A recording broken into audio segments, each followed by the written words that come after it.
Hey, Sarge. So, yep, welcome to the new FMAC. Hey, thanks. Oh, FMAC. What does FMAK stand for? Well, I'm the give it freaking a voice of give it a reason minute, around here, Sarge. and you've I got think me it'll come pissed to you. off.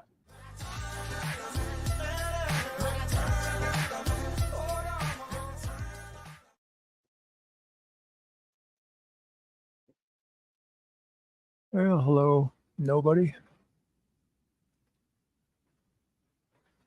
Just thought I'd come and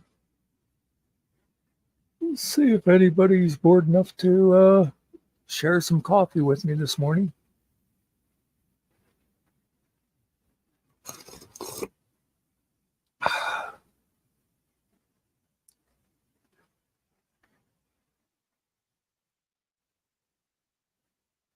YouTube says there's lurkers, but nobody's in chat.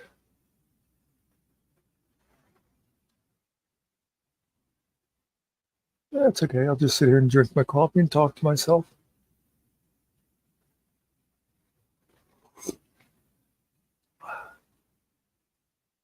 Hey, Donna, how you doing?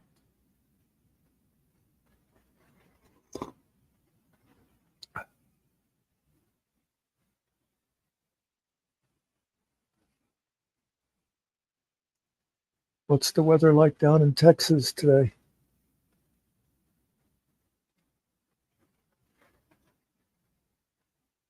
You're dealing with that trailing edge of Debbie up here.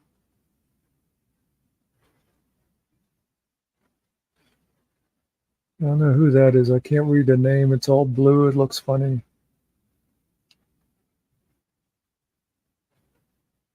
Damn strangers come in here. Ah, hey, I'm going on my is it third day in a row without turning my air conditioner on.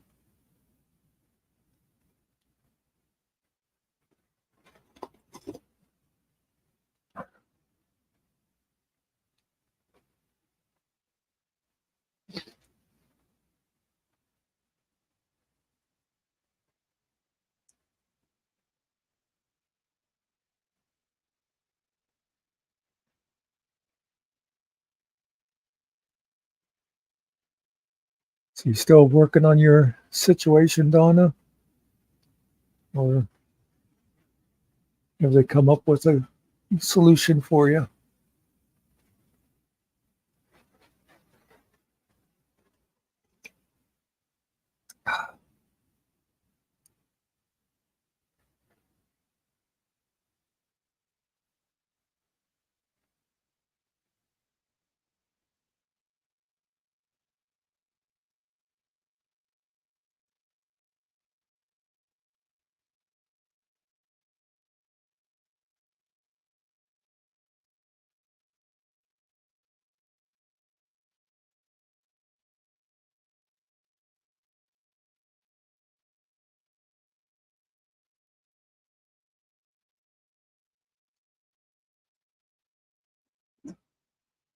Sorry to hear that, Donna. Hope they get you some help soon.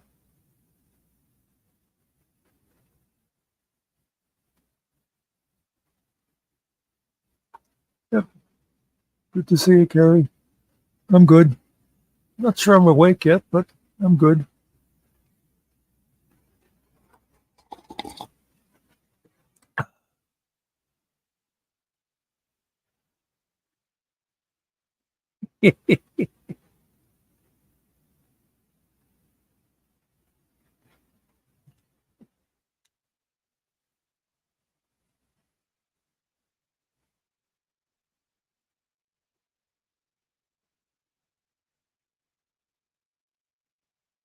Well, thanks for stopping in, Carrie.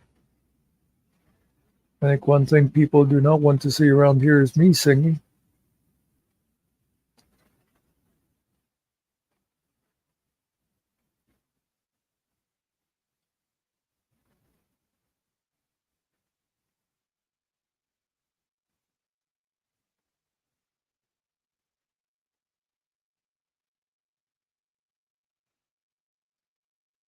Well, I don't know, Donna.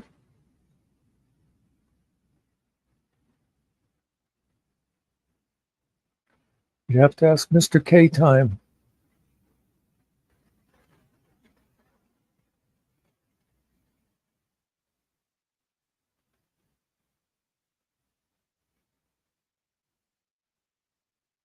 I will tell you this. They got text from my nurse saying she was going to be here between 11:30 and 1. I like how specific she is. And it's around 10:30 here now, so if I'm still here when she comes in, I'll be leaving abruptly. If anybody comes up on chat, I'll be kicking their ass to the curb. Yeah, I thought it was pretty good last night. I forget it went like 5 or 6 hours, but it went quick. Had several good conversations. Nobody got upset at anybody. Had There were several more conversations going on in chat. Didn't seem like anybody got too crazy in there either. I'd like it to be like that all the time.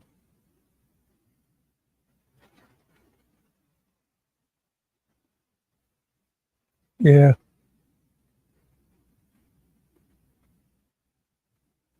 I don't know what he thinks he accomplishes.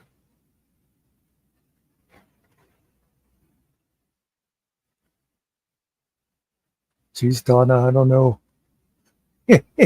what was discussed.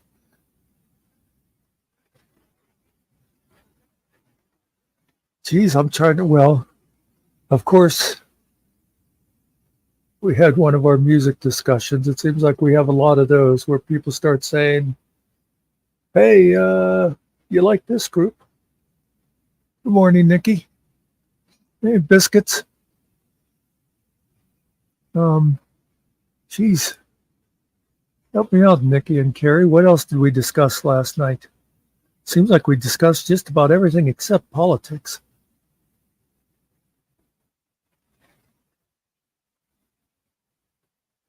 Well, yep, that's right.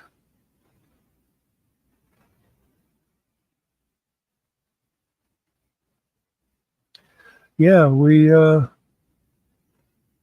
swung back and forth through serious to silly.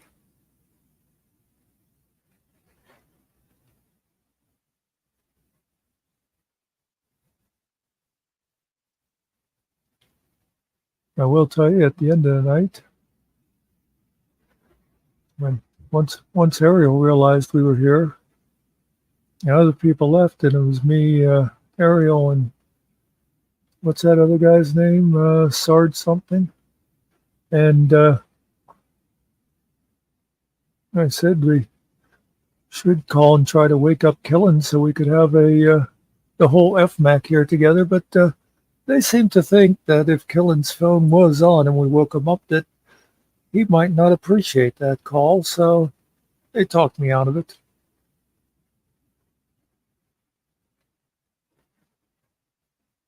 Yeah, Kiwi came up and was talking Kiwi stuff. I don't know. I can't understand those people with foreign accents.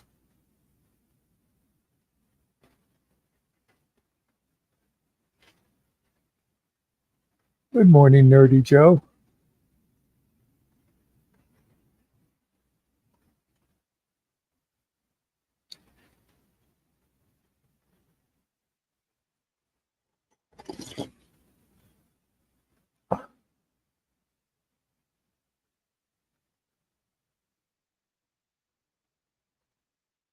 And of course, anytime Nikki is here, we have to spend some time listening to stories about her husband never does anything around the house, and blah, blah, blah.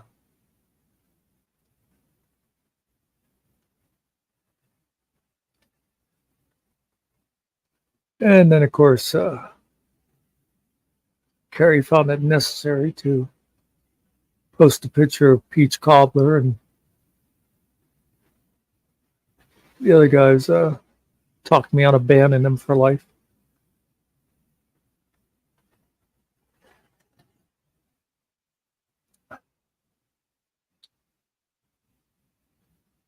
I will say, and somebody distract Nikki so she doesn't hear this part, but there's something weird going on between Mr. Nicky and Lucy in the Sky.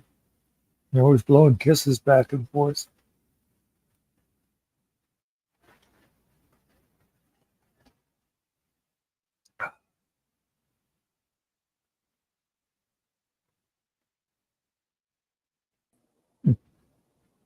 Hello. How's it going, Mitch? What's up this morning? How you doing? I'm doing all right. How about you? I am waking up. I was gonna say, sounds like you forgot to plug your charger up. Yeah, I didn't even realize that till I got here and started talking. And I thought, boy, I really do sound like I need this coffee. Right. When I started listening, it sounded like you needed a pot of coffee. Not sure if I said hello to Biscuits, but hello, Sarah. Yep. Hello, Sarah, Mitch. Or not. Yeah, Mitch. Mr. Carey. And apparently somebody named Nedry came in. I didn't see them, but yeah, I'll trust Mitch.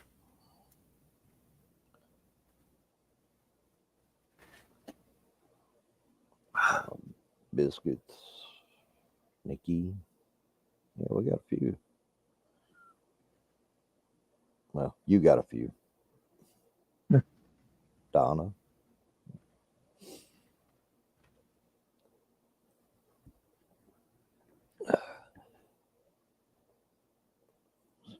This just a whatever panel?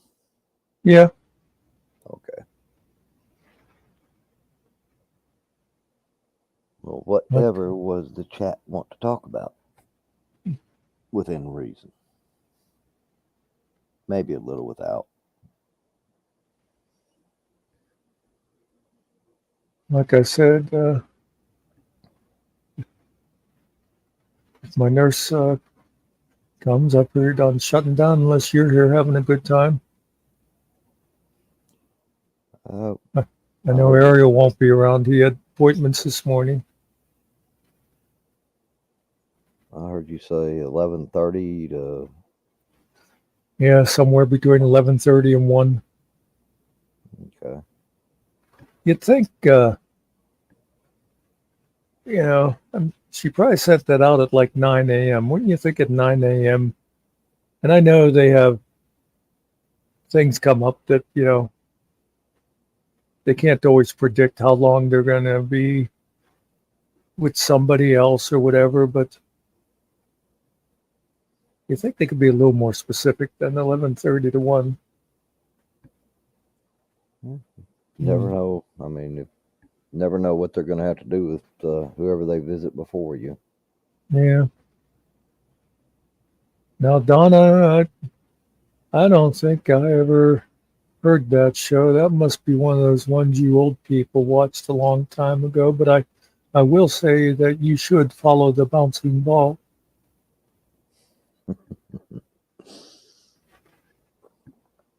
It's amazing,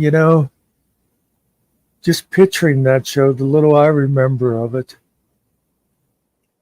If you would watch, I think if somebody would watch an episode of that today, you'd go, how the hell was this popular? Yeah. The early days of TV. What can you say? Yeah. It didn't take much to entertain then because it was all new. I know I've often thought about, now, Mitch, it's way too early in the mornings to start going racist on us. I can remember some of those shows, and I remember them when I was a kid, and then sometimes I realized that they were actually on before I was born, so I was seeing the syndication. But there were things that they would show stuff from like around the world or whatever, and they were just interesting because you didn't see that kind of stuff. And now, like with the internet, Yeah. you sit and talk to people in Tokyo or whatever. So some of that stuff,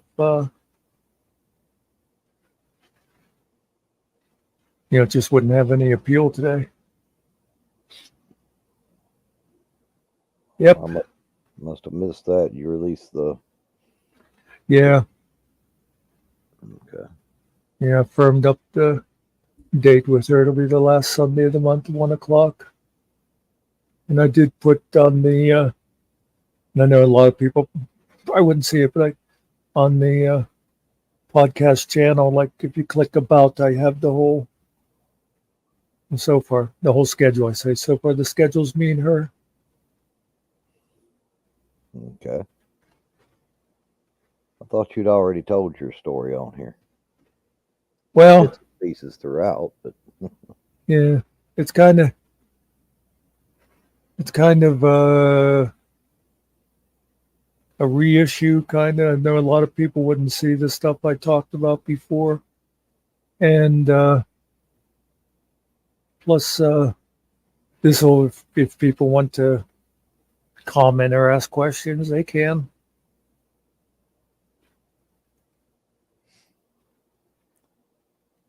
will you be answering questions at the end, or how you plan? Yeah, Okay. it's actually it's planning to do 3 separate short stories.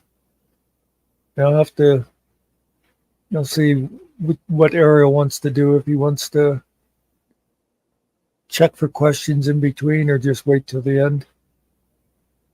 I know 2 of them are sort of fluff stuff that tells you, kind of like about my family. I think the third one is the one that, if people haven't heard the story before, they might find interesting. Okay. And yeah, I used to watch all those shows that are going by. Kukla, Fran and Ollie, Sherry Lewis. Yep, I was just going to say, did you mention Captain Kangaroo? There it is. And Donna, you had to bring up Romper Room. Damn it. You know I'm triggered by Romper Room.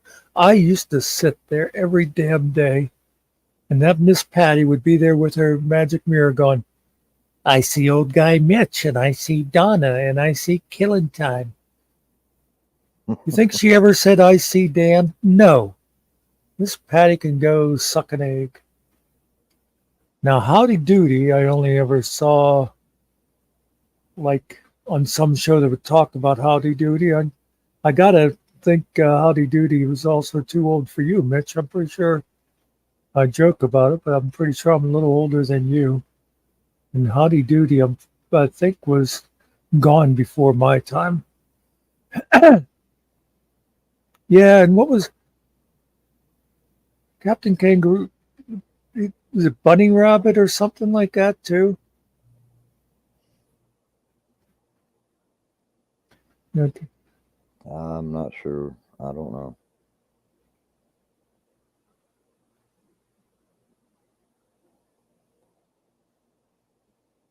Yeah, see, now Carrie's just being way too young.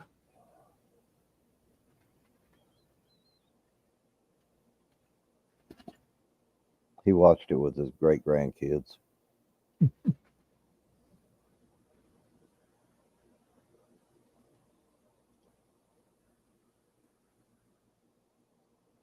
Okay, I do not know.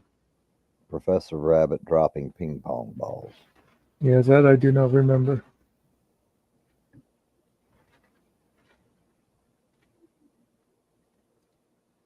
Of course, one thing I learned when I went to college, because I think it was like for fourth grade was when we moved into town and got cable TV. So before that, all we had was NBC and CBS. When I went to college, guys would talk about stuff they watched as a kid. And I thought, how is it I never heard of these shows? Because, I lived for TV. And I realized there's like any kids' shows that were on ABC. I never saw them. And yeah, I remember Jack LaLanne. Hey, Sergeant Sam, welcome. Yeah, Sergeants. And Julia Child and the Galloping Gourmet. Yeah, I think it was Galloping Gourmet they were way back before the Food Channel ever came along.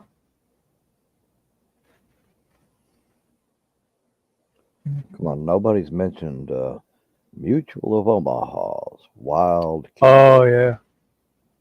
That's when you What got was his to name? see around the world. Marlon Perkins. What's that? That's when you got to see things from around the world.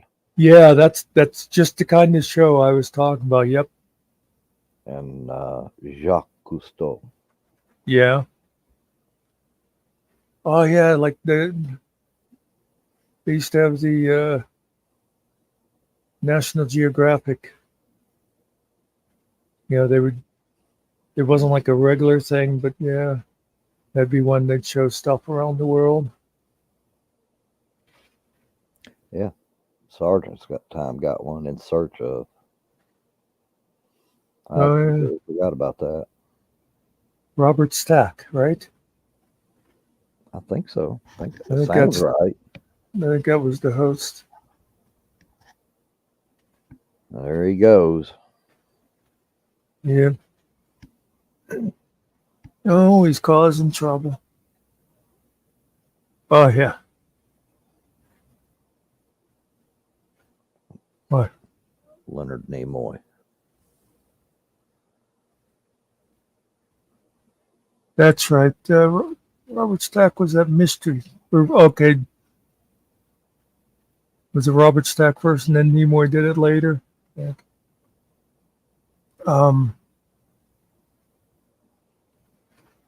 Wide World of Sports. I remember for years, that poor guy, that ski jumper, was the agony of defeat.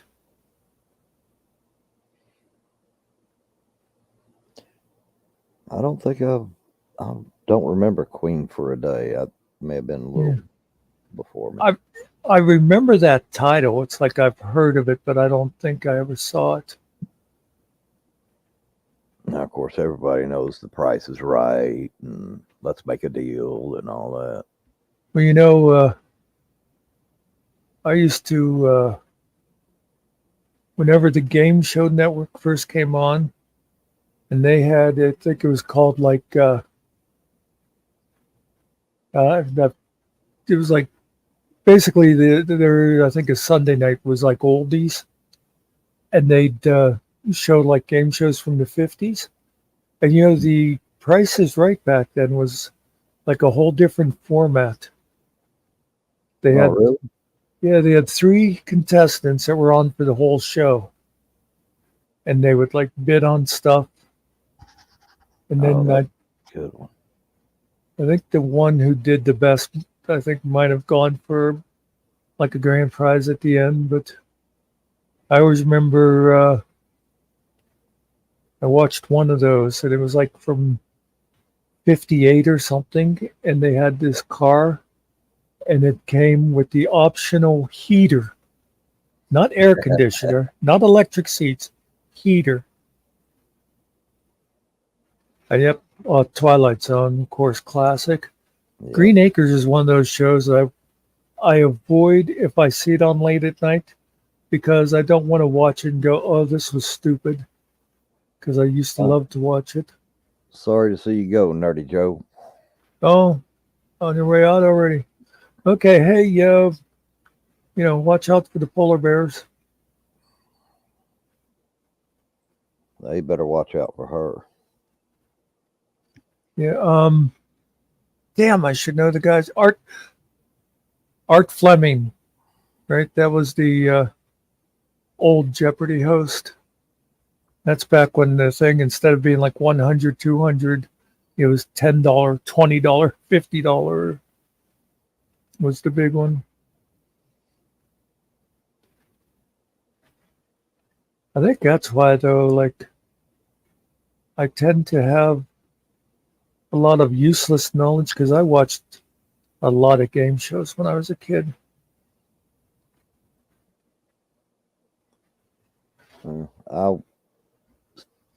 I watched some when I was younger, but and I mean, younger, but I spent most of my time outside. So Oh, yeah. only time I got to see stuff like that was if I came in for lunch or maybe sick for a day or something like that.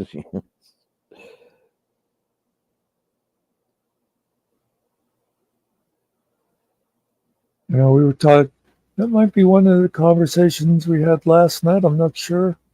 It was last night or night before, talking about how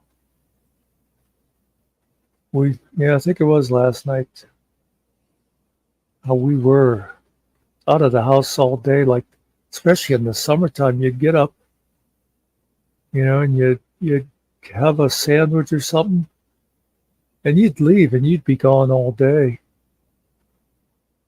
Oh yeah. We, and we're saying about how parents hover so much now.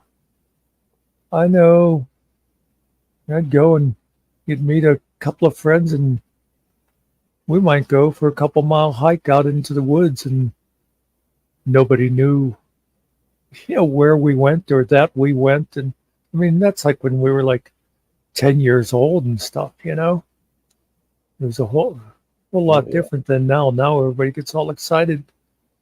Kid walks down the street alone. Oh yeah, it's definitely different now than it was then. I mean, people are way too sensitive, Paranoid. overprotective. Yeah, paranoid's a good way to put it. But Yeah. you also have the internet. You've got cable that feeds into all that. Yep, that's part of what we were talking about too. I don't think the world is really any more dangerous now. It's just people think it is. All that same bad stuff was around when we were kids. Oh yeah.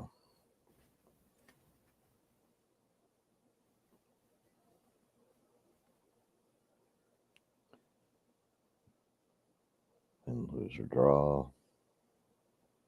Yeah. Mr. Carey, did you ever go outside? Because you're naming just show after show. One I haven't for a while. For a while, I was watching a lot of the YouTube clips of the old "What's My Line." And one of the interesting things about it, like watch them from like the 50s. And you know how now, like if a game show, they'll have like Celebrity Week or whatever, celebrity contestants, and it'll be like this YouTube star or something like that. Back then on that show, you had like John Wayne, Jimmy Stewart, it was like all the big names of the time would go on that show. Yeah, Biscuits Match Game's been around a long time, went through a few different versions.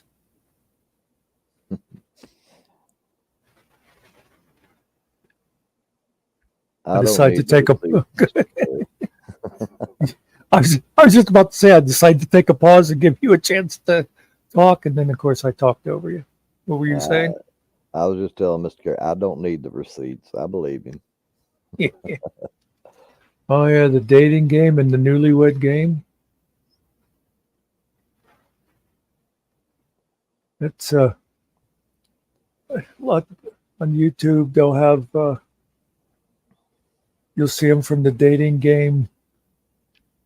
Apparently, there were a lot of aspiring actors would go on there because you'll see there'll be clips of somebody who is now known went on that show. I guess like when you're in Hollywood trying to get noticed, you'll go do anything that might get your Yeah. Get you exposure. yeah. And I don't know why that's okay in Hollywood. I get exposure, and they tell me I'm not allowed within 100 feet of a school. That's the wrong kind of exposure. I don't know. They say there's no such thing as bad publicity.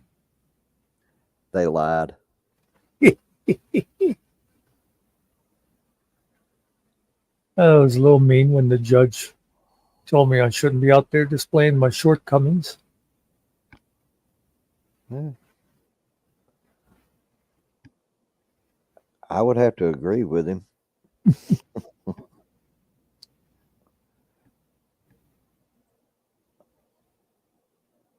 Oh gosh. Oh God. I I'm am sorry, so Mr. I am so glad my mother wasn't one of those people. When I Yeah. was in college, the one guy who came in and took over the media department where I worked, he had gone to work for, I forget the guy's name, but it was one of those televangelists, and he was out of Ohio. I think he might have had like, I guess could be the wrong guy, but I think he's the guy that had like the Crystal Palace or something like that. But anyway, this guy was like a true believer, you know. And so he went out, his job to be, you know, like a a studio technician or whatever. And he found out that you worked 40 hours a week for pay and another 20 hours a week for God. So he ended up, he left after a while. Yeah, I think you got the ratio wrong if that's what he was supposed to be doing.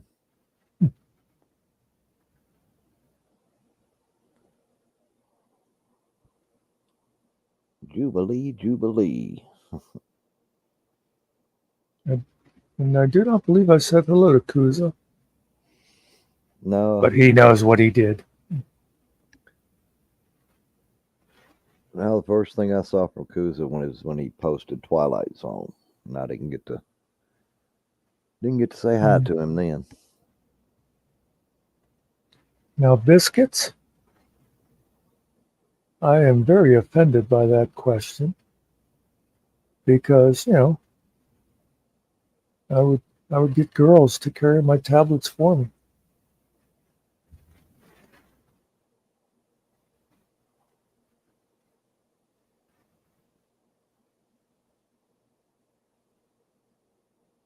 Back in the good old days when women knew their place.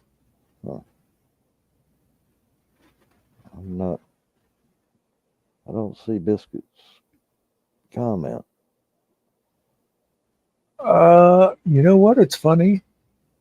It's over in YouTube, but it never came into StreamYard. That happens sometimes.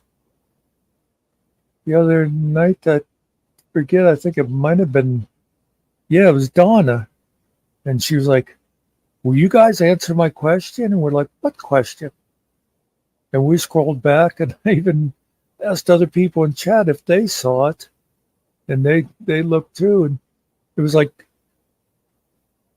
she like had a couple of comments that just didn't show. And it wasn't like she, you know, used any bad words or anything. It's just YouTube is screwing up so much.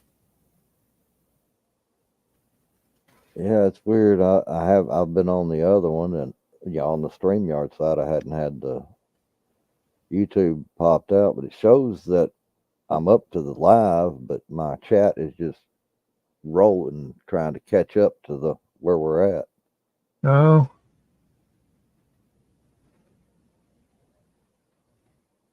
Oh, okay, Donna. See you later. I really hope Well, things get straightened out for you. I didn't mean to run you off, Donna. I'll step back down.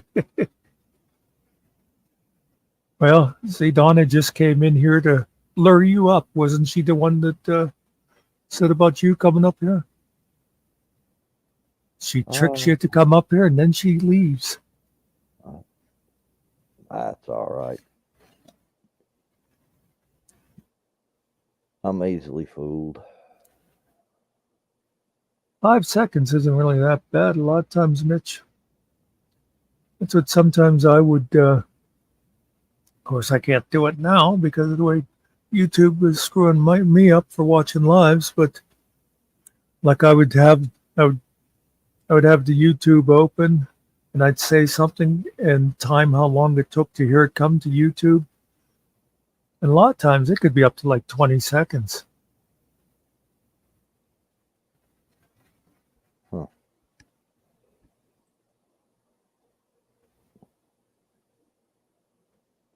I will say this, Carrie, thanks for keep publicizing that stuff.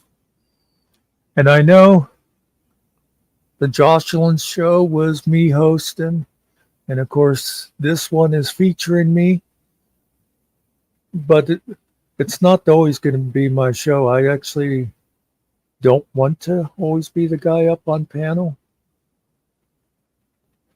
Well, that's what you said, but I you seem to be a camera hog, so we're gonna stick you up there all the time now.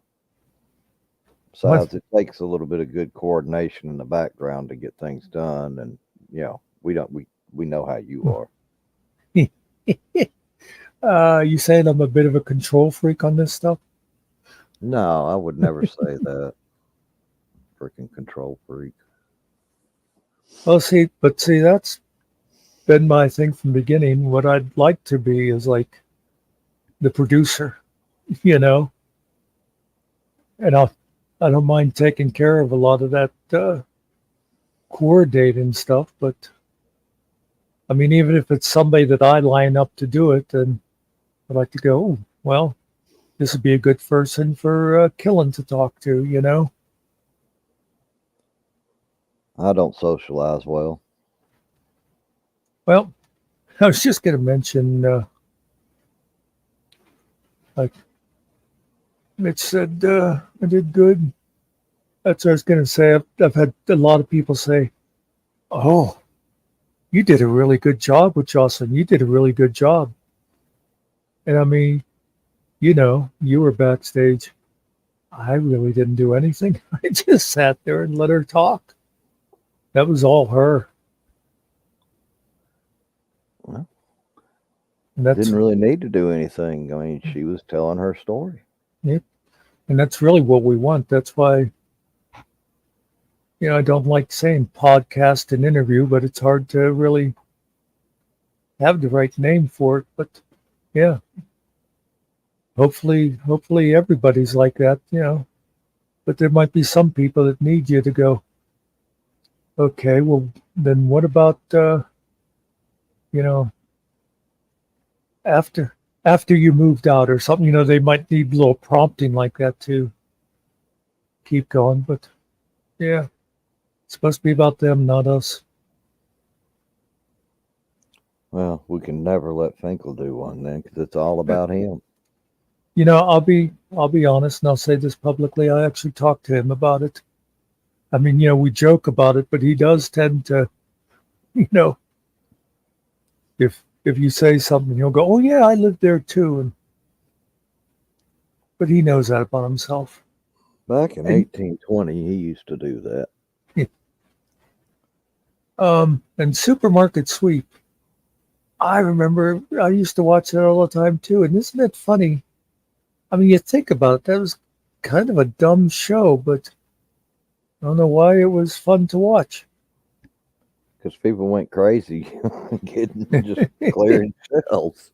Oh, that is true too. Them running around frantically and scooping 40 cans of pork and beans into their cart and all that stuff. going in trying to find the high priced items. Yeah. Just Yeah. What load did they, up. when they like, flag certain things, they'd have like a tag on them or something too. Yeah. But it was always like, and find a, 12-ounce this or something. And of course, it was always like, go for the meat, go for the meat. Well, I don't think you could ever go wrong if you're trying to get the prices up. Yeah. Going for going straight for the meat department.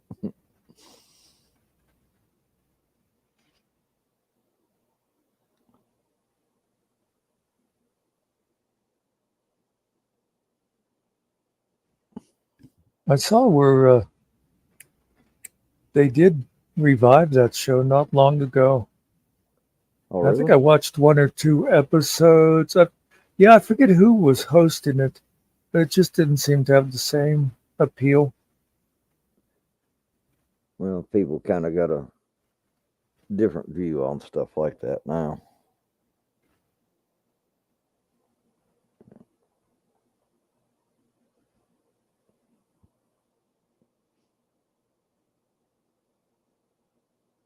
It was entertaining because it was still it was still in the younger days of TV. It was the novelty of it. You know, Yeah.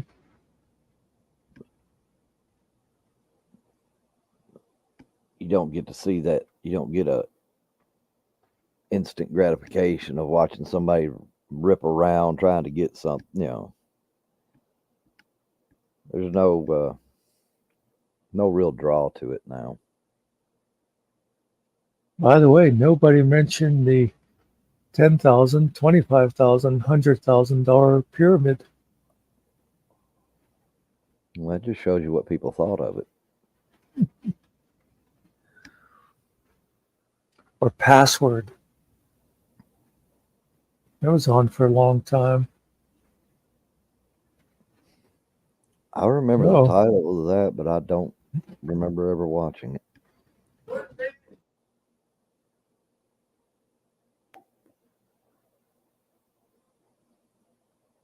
Uh-oh.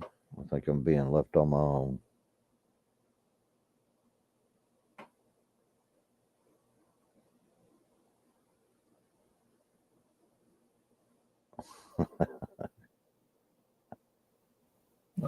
my lunch man came.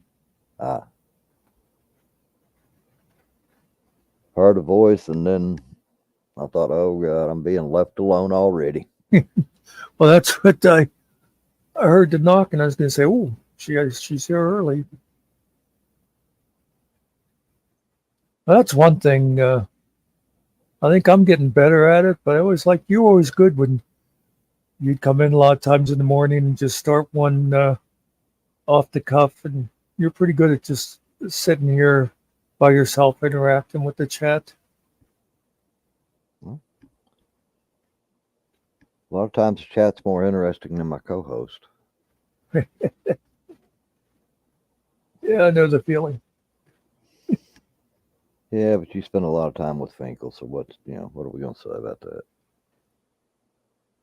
The thing that gets to me a lot of times is if I'm sitting here alone, and you're talking, but it's like it's the silence, Oh, the dead air. Yeah, it just seems weird sitting here. Like, even though I'm talking to them, it feels like I'm talking to myself because there's no other, you don't hear another voice or anything like that. Well, I mean, it's still a conversation, whether it's, you reading basically a text or just because you're the only one making noise, it's still a conversation. Yeah, and we get, a lot of interesting people and Mitch. Yeah, I've been wondering how long it's going to take you to boot him, but Well, the world needs chicken pluckers. Oh God, for a while, just go because the one friend of mine, would go get fresh eggs from a lady outside of town. And he always went on Tuesdays, which was my day off. So I started going with him, and so I was getting, a dozen eggs a week from her. And she was a great lady, Anyway, we'd always go up and talk to her for a while. But I went up to one day, and it was, chicken killing time. Yeah. Excuse the pun. But she was out back. She had this great big kettle, and I didn't realize, this is what you do. You'd take the chicken and you'd put it in that boiling water, so you'd take it out then to pluck it. That is one of the worst smells I ever smelled in my life. Was, hey Howard. Oh, hey, Howard. Didn't see him slip in there. Okay, wait a minute. Mr. Carey, are you just Googling shows now? Is that what's going on?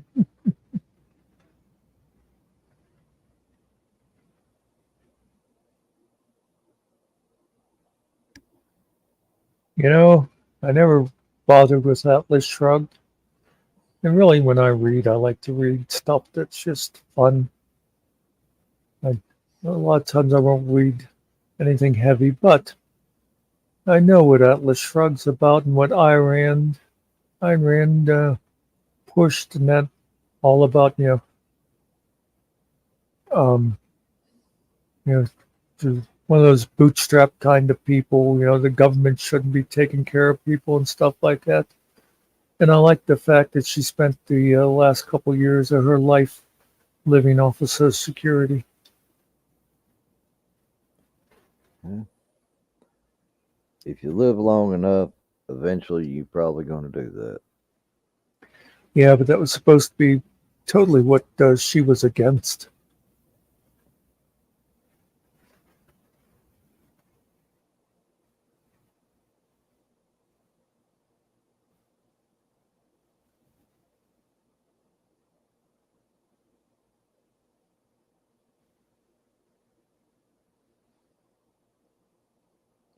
Well, I never was much of a reader.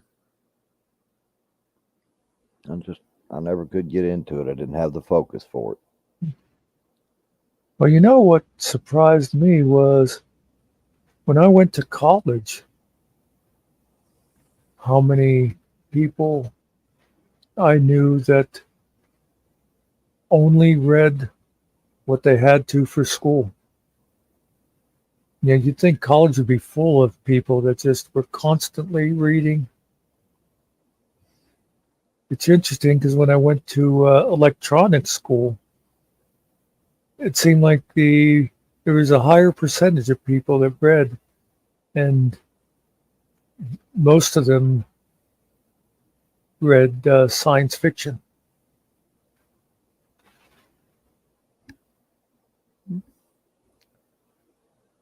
There's nothing wrong with science fiction. No, I loved it because I was into science fiction. We'd talk about, but it just sort of seemed like people who are more technical minded, gravitate towards that type of book. Then, didn't hear a lot of people there talking about reading mysteries and stuff. It was all Robert Heinlein and whatever. Yeah, I liked a lot of Asimov. Asimov was pretty much about as technical as I like to get for science fiction, because I always said I like to read science fiction, and some guys write science fiction. Oh yeah, okay. If they write a story about a guy who's circling Alpha Centauri and he's fighting aliens, all I got to know is they shot the lasers at him. I don't need the guy. Some of these guys, it's like, so the particle accelerator They like describe how the laser works and that. It's like, no, I just want the story. And like I said, I never have been into reading much. I wouldn't even do the stuff in school, to be honest with you. Oh, I was bad at any kind of assigned reading, any schoolwork. Yeah. Now, I never did go to college. I mean, I went straight out of high school and was working. So, No, you're one of those people out yeah, there I'm one of earning a those. living. Well, I didn't have much choice. Yeah. See, Uh, no, that's there's not a whole lot of space in between our ages when you think about it, but that's how fast that kind of changed. Like when I went to college, just about anybody, if you could pass the entrance exams, you could find a way to pay for college. And between the way colleges have inflated their prices and plus, them cutting back on the different programs and stuff. mm. Anyway, I always thought it was ironic that eventually what I ended up doing, I was never much of a reader, but eventually what I ended up doing for work, no, I had to read and memorize, 4-inch binders full of stuff that changed all the time. So I think I've said it on here. I did construction inspection. yeah, I remember you saying about, And I mean, we would get specification books that were 4 inches thick, or I'd have 2 or 3 of them, and I'd have to read them, memorize them, so that when I was out on the site, I would know, what's right, what's wrong, that kind of thing. But then, of course, they would always, oh well, we had to make a change here. Okay, now I got to go back and put that in and read and see how that's going to affect everything else. it now has to be a 50-degree grade instead of a 45-degree, things Yeah, like that. yeah.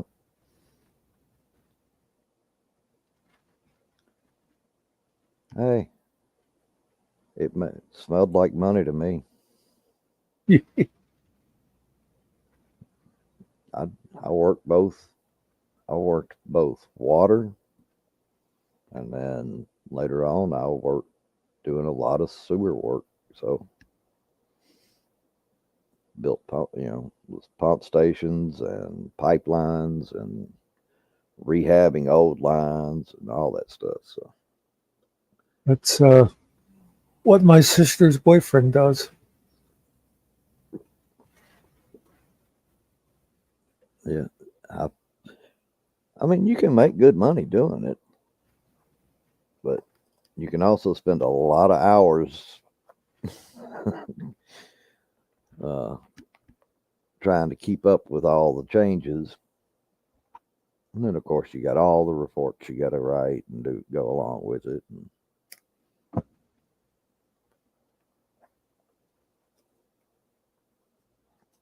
I ended up getting into it with one of the project managers over reports he wanted. Yeah. It was a weird program.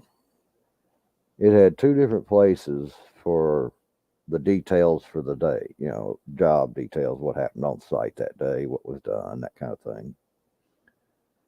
And I didn't see the point in writing everything twice. Yeah, yeah. So I'd write it once, copy it, paste it into the next section. He didn't like that. Of course, he got mad at me anyway because I busted him out on coming to the job site. Now, I didn't know who he was the first time. He came to the job site, claimed he was somebody else. Well, claimed he worked for somebody else at the time, which would have been our client. was not properly dressed or anything, and then wanted a tour of the job site. Well, since he was supposed to represent the client, I gave him the tour of the job site, very guided tour of the job site.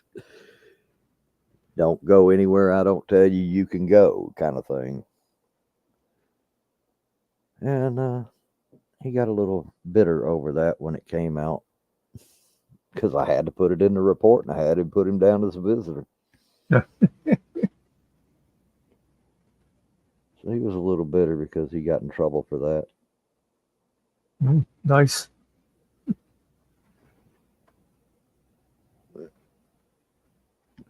I guarantee you to this day he remembers my name.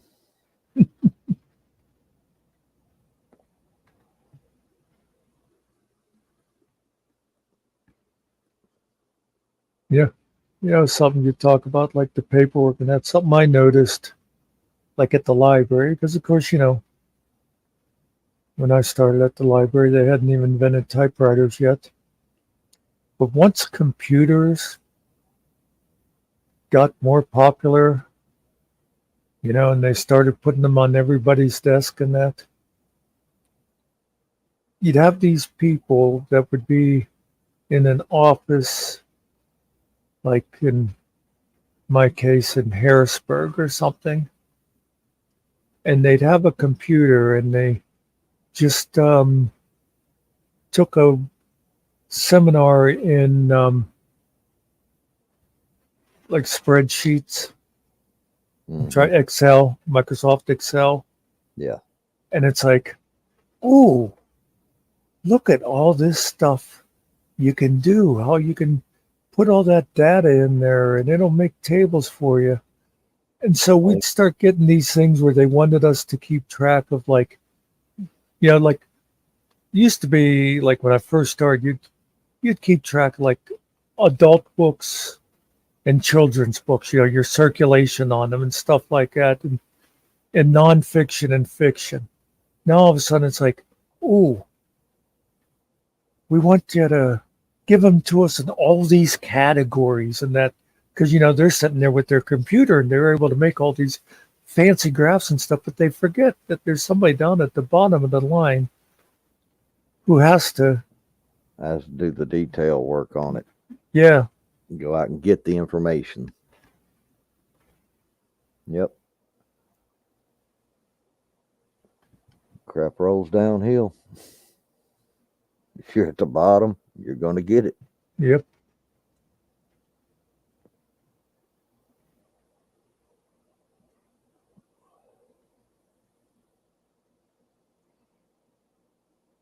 Whoa.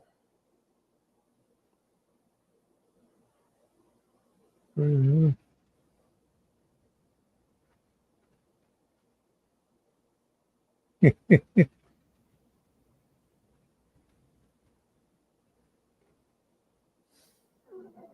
Mr. Gary. No super chats needed, but hey, your donations are always gladly accepted. Of course, we have to figure out a way for them to give them to us, but details. I thought you had your Cash App attached to everything. I used to, a lot of times I'd joke when we'd be talking about stuff, and I'd say, so just send it to our Cash App, $ Muck will share the money with others, honest, or something like that. Yeah. The one night I almost slipped and gave my actual Cash App, and I thought, oh, that's all I need is for people to think that I'm here begging for money.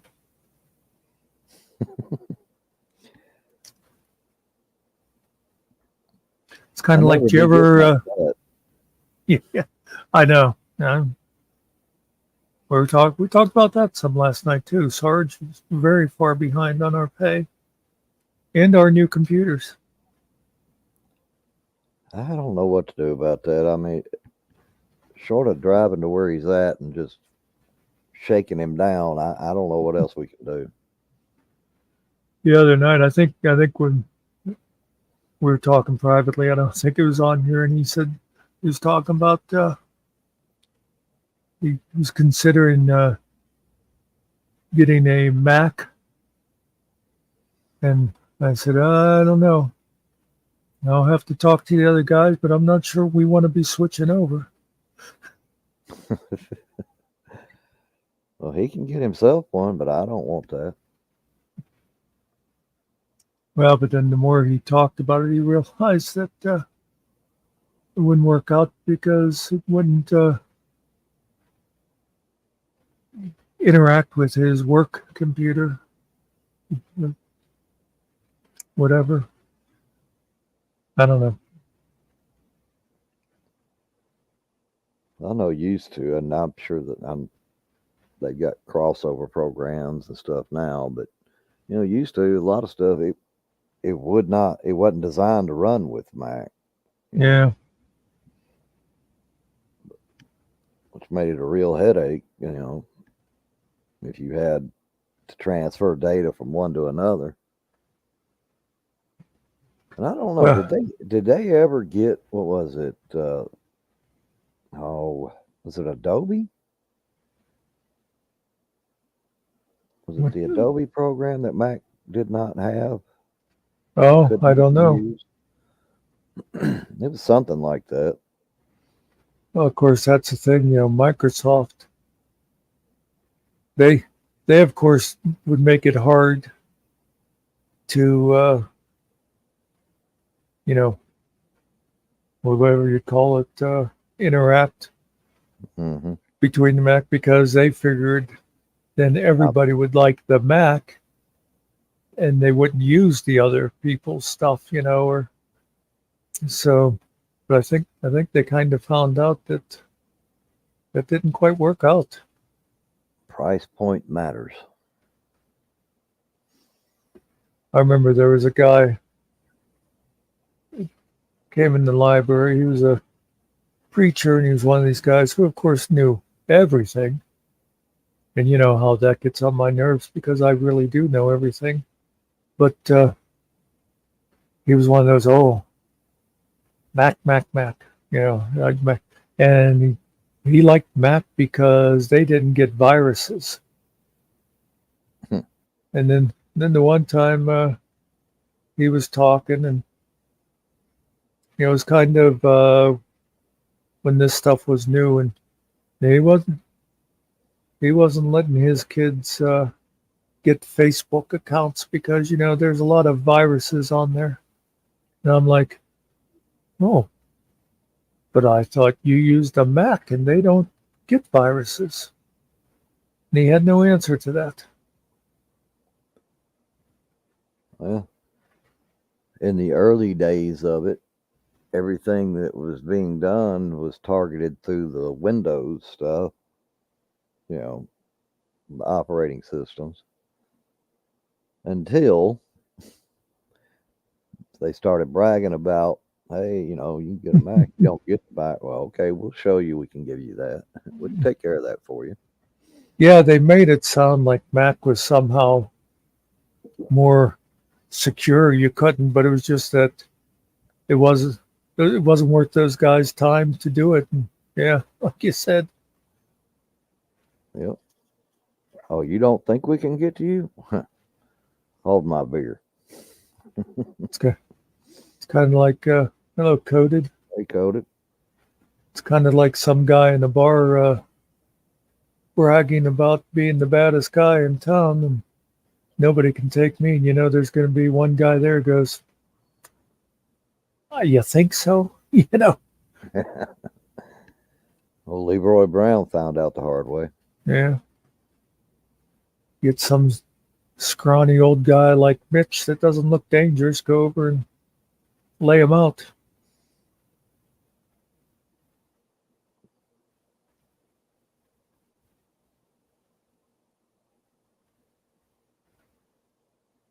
Well, they did say it was a boy named Slim.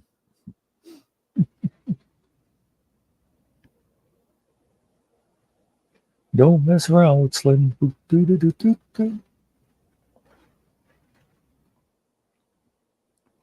Yeah, sorry, we don't serve the donuts here, but you're welcome to go and get them yourself and dip them in your coffee or just have them on the side or whatever you want. Time to make the donuts. I just made the donuts.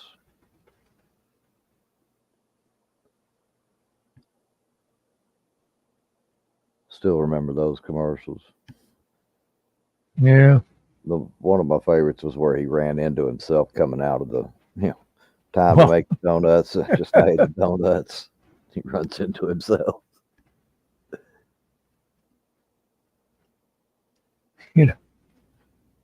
I always liked the old Aflac commercials when they first started with the Aflac duck. And I just like, there was that one black guy who was in the mall. He was like a heavyset black guy. And it was like he never talked or anything. He was just always there, and that duck would be going Aflac, and he was just like, you know, just standing there looking. I don't know.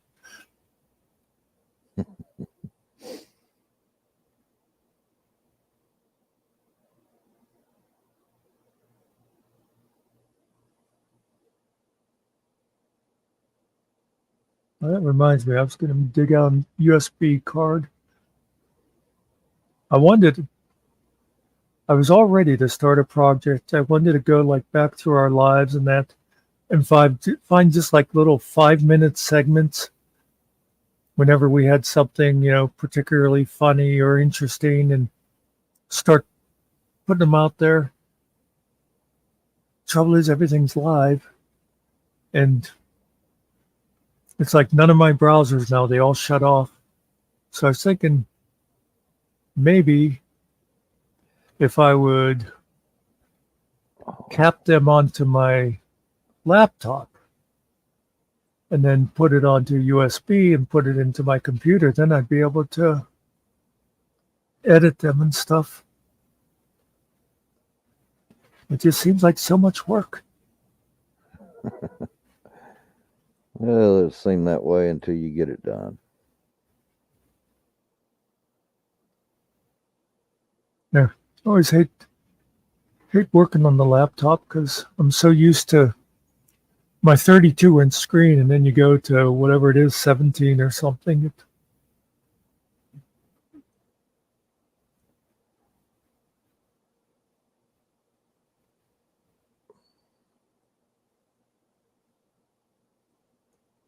The thing too, when I got a laptop, I had to at the same time buy a mouse. I cannot stand mouse pads.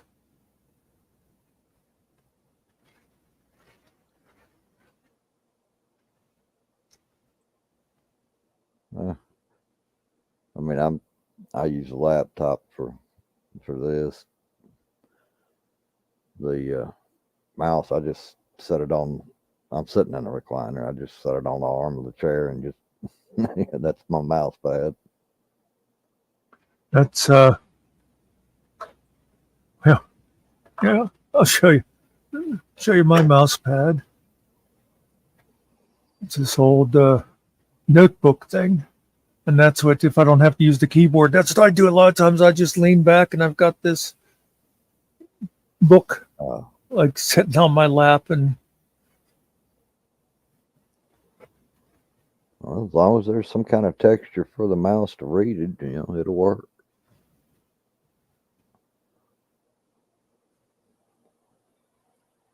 one bad thing is mouse doesn't warn you when its batteries are going dead. All of a sudden you're just like sitting there going like this and nothing's happening. Yeah, that's something I need to check on. I don't know what the battery life of mine's like right now.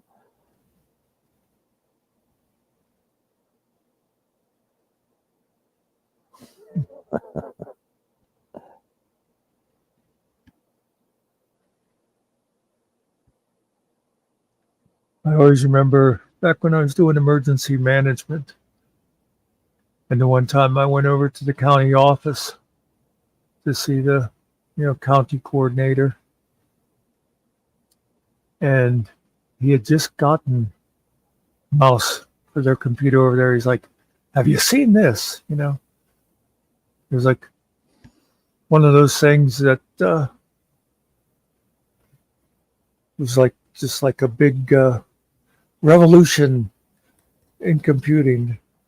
look, you don't have to like be hitting all these keys and tabbing around and that. Now you just go and you click on it.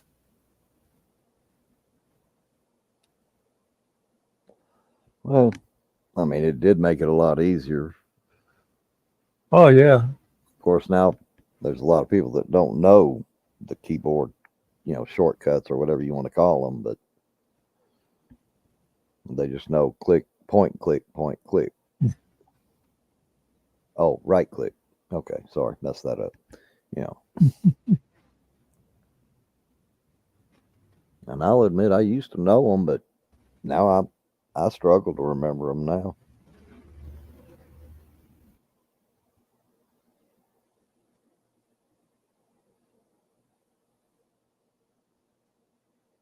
Well, I'm looking forward to having a computer just like my phone, where all I got to do is say, open this file, do this. I'm constantly amazed that there'll be times I'm going to do something on the phone, and I think, let me try this. Hey, telephone, open settings, stuff like that. And, okay. Well, it's just a matter of how much money you're willing to spend.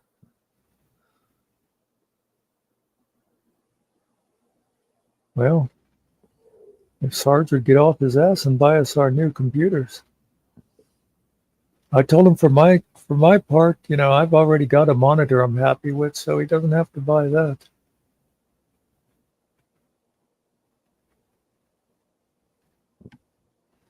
Well, I wouldn't turn down a monitor because like I said, I'm working on a laptop, so I only have the one.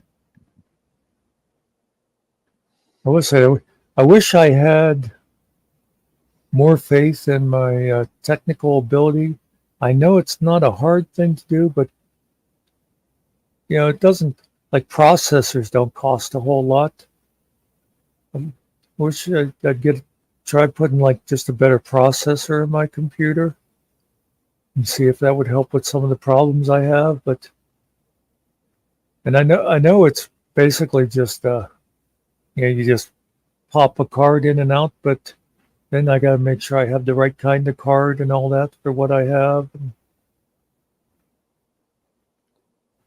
Well, you got like a desktop or a tower or something, don't you? Yeah, Most you of have a those, tower. most of those are labeled on the circuit boards. What type it goes No, on.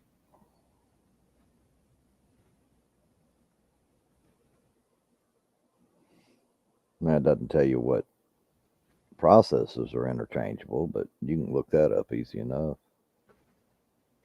yeah, I might have to look into that. Because boy, when I the other night I edited an hour and a half video. And then afterwards I realized there was an easier way to do it. But anyway, uploading it doesn't really drag me down because I have really good bandwidth. But while Movavi is processing it, and I go online, and that's when I get a lot of roboting and freezing and stuff like that. So it's in the computer, not in my internet. And I thought, yeah, maybe if I had a better processor, stuff like that wouldn't. Because, well, my tower, I think it cost me less than $400. That's not a whole lot to invest in a computer. No, that's on the lower end. I mean, not trashing your computer or anything. No, that's exactly what I was. Price point wise, that is on the lower end of what you could spend. Well, basically at the time too, I just wanted something I could, go online with, and go to Facebook and do email and stuff like that. That's pretty much all. Well, That was back before I started doing like YouTubing and that. oh, that's back before you went downhill. Yeah.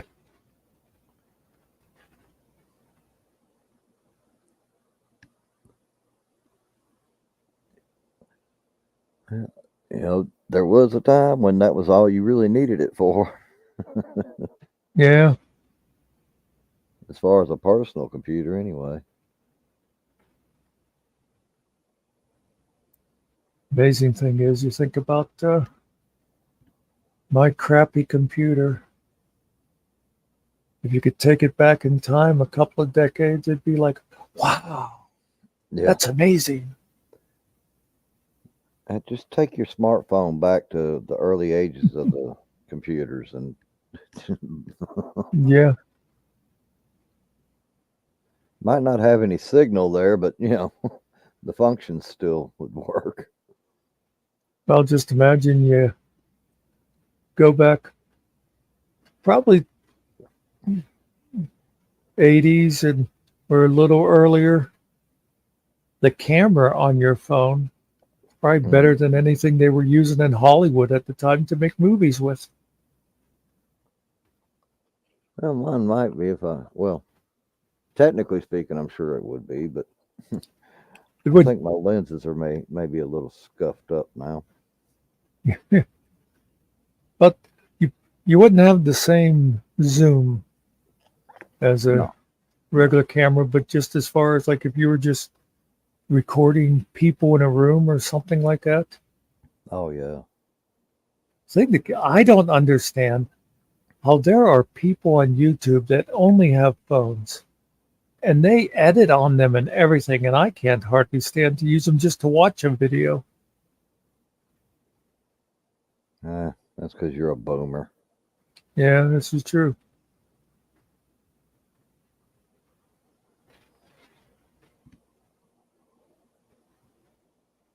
Me, I don't use the phone for that just because I've got a laptop. That's what I got it for. Hey, Ariel. Hey, Earl.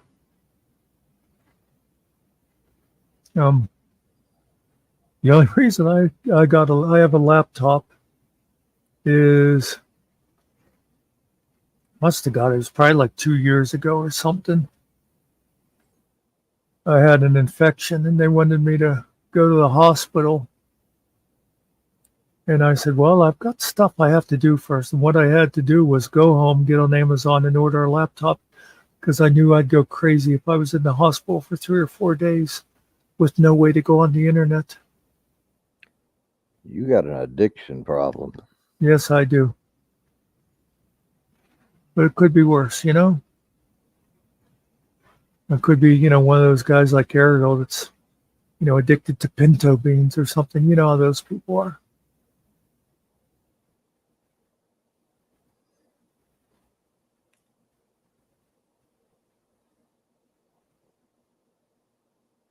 Oh, okay. Is okay. I'm not sure which flag that is.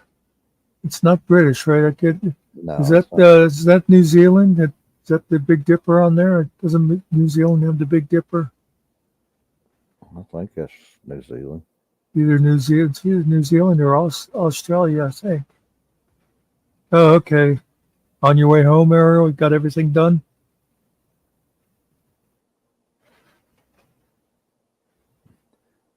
Drive safe.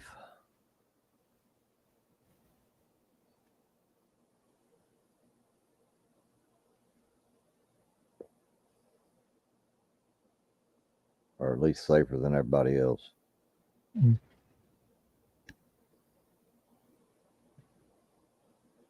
Yeah, I was a little surprised when you came in. I thought, oh, I didn't think he'd be home until later. And he's not.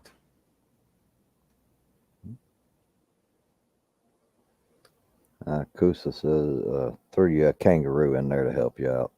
Ah, okay. Yeah. So it's Korea.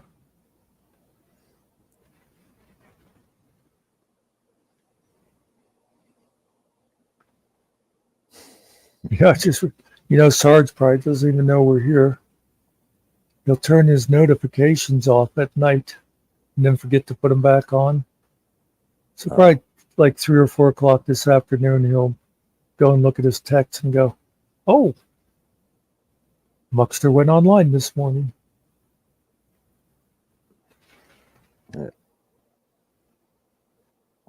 I'll be honest, I keep that one muted just because so much goes on. It drives me crazy with all that. Well, that's one thing. I know you guys all mute yours, so I don't feel bad sending out a text at like 2 o'clock in the morning when I have a thought, because I know it's not going to be waking ends up. Yeah, I've checked it at times and go, "Oh my God, what in the world went on here?" It's like a big long chain of ones I've missed, and it's over just a short time because I'm going, "Oh Jesus, what did I miss? What blew up?" Okay, we'll see you later, Carrie. Thanks for coming in.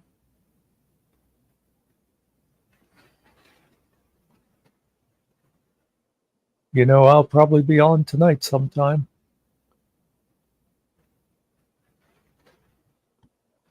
Yeah, I know. Good luck with that, Mr. Carey. I was looking back at one of those threads too, and it's like, holy crap. Like a whole string of pictures that made no sense. Mm-hmm.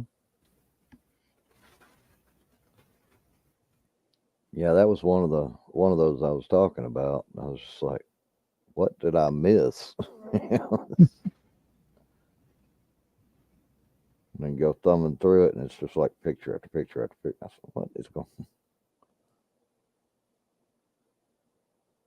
Hmm.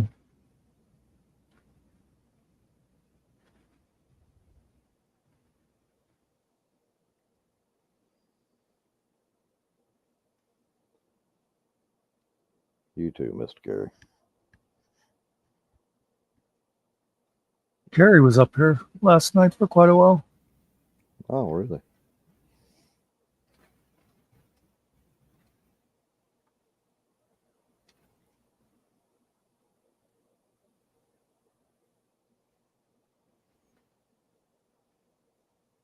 Y'all been doing a lot of late night stuff, hadn't you? Well, actually, and last night I think I started. It was like at 6:45. I actually decided to go early because I was hoping you'd be able to come in for a while.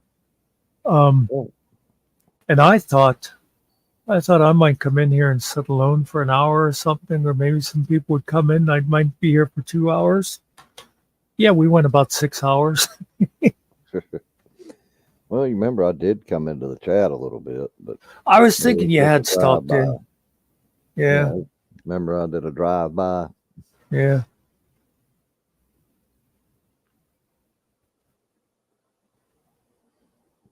That's Normally, I right. go ahead. Because you came in right before then Ariel discovered us. Yeah, I mean, normally I don't even have the computer on in the evenings, so I forget what I was checking, but I decided while it's up, I'll check and see what's going on. Saw that y'all had a live going. I was like, oh, okay. I'll make a stop by. It was a good one too. It's it's pretty much what I would like to have all the time, Just sitting here talking, and we discussed, some subjects that might be a little controversial, whatever, but everybody stayed friendly and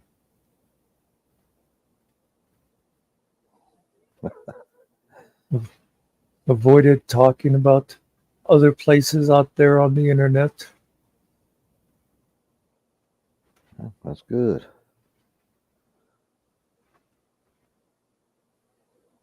I have no desire to be attached to any of that. Yeah, I fell into it some, but I don't want to. It's, and I'm not gonna go into specifics, but it's basically what I was saying to some other people. You get stuck in it, and it never ends because like you do a video telling your part of a story or whatever, your side, and then they do one where they like twist what you say or whatever. And so then you do one going back over what they said, trying to Yeah, it's just say, a mess.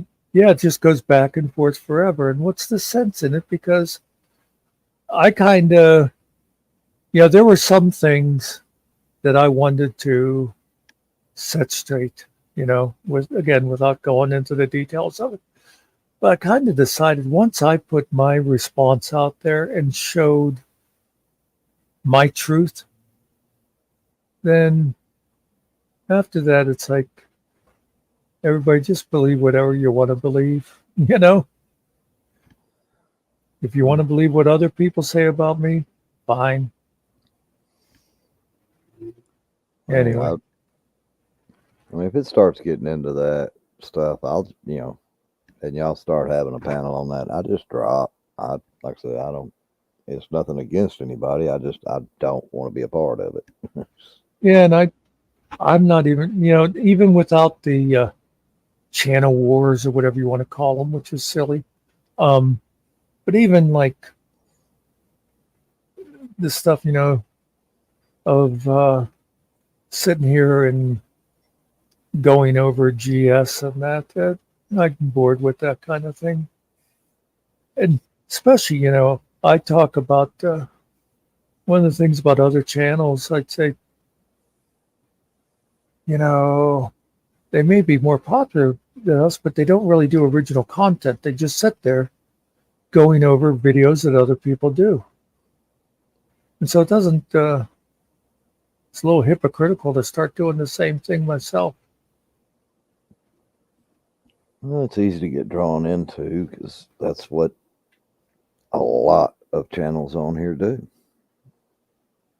And there's also the thing too that was related to this of people, and I mean, some of them are well-meaning. Some of them I know are trying to just stir the pot. They'll go, "Ooh, do you see what so and so said about you?" Or, "Oh, do you see what they were saying about what you guys' panel the other night?" And I just, and like sometimes, be like people who come here and then they're over in other chats saying stuff. I just made it my thing. No, on people come here, I am just dealing with them the way they act when they're here. I don't care what they do when they're off, at Bob's Toyland or whatever. Mm. Like I said, I try my best not to get caught up in it. I'm not going to say I don't. I'm sure I have said something here or there about it, but I do my best to stay out of it. It's if they're here and they're talking to me and they're decent, I'll talk with them. If they want to go somewhere else and call me a low down son of a bee, hey, more power to you. Well, I mean, and if I'm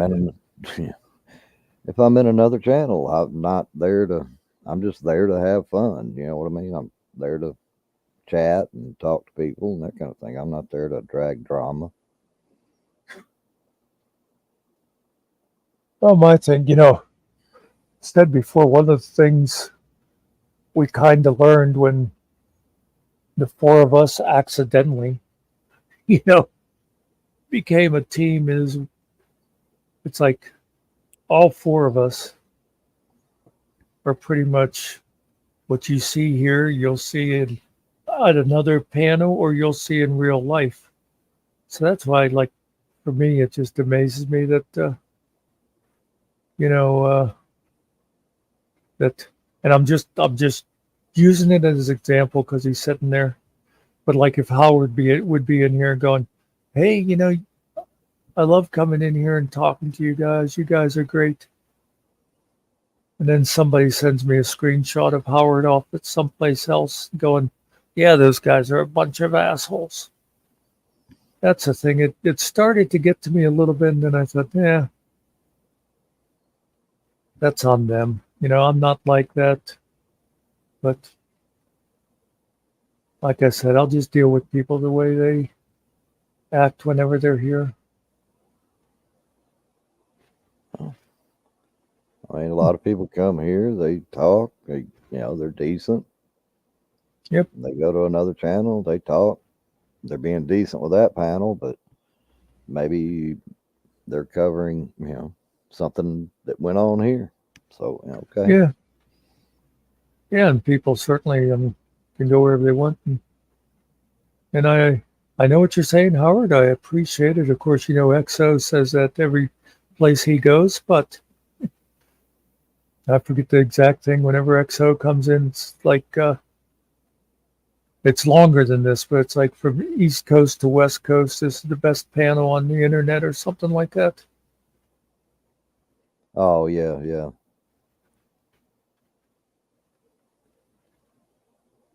Yeah, Mitch, but do we really count you?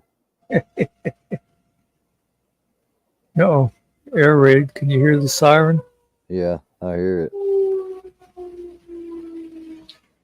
Yeah, it's probably them damn commies from Canada. That's your hurricane warning. Yeah, Howard, I'm not so sure about that, but I do think we are probably the best podcast on FMAC, or at least top 5.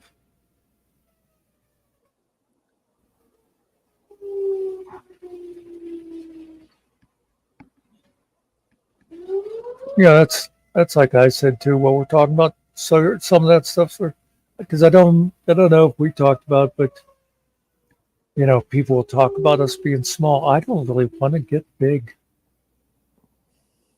I mean, I wouldn't mind, we grew, but I wouldn't ever want to get to where we had so many people in chat that we couldn't sit here and talk back and forth with them and, make fun of Mitch or whatever. Well, that's part of what I like about this is, most people that come here know we're just, bantering back and forth. Yeah. It's nothing serious. At least not when I'm around anyway. I'll pick on Mitch. He throws it right back at me. And, that's what it is. Miss It is. Perry. I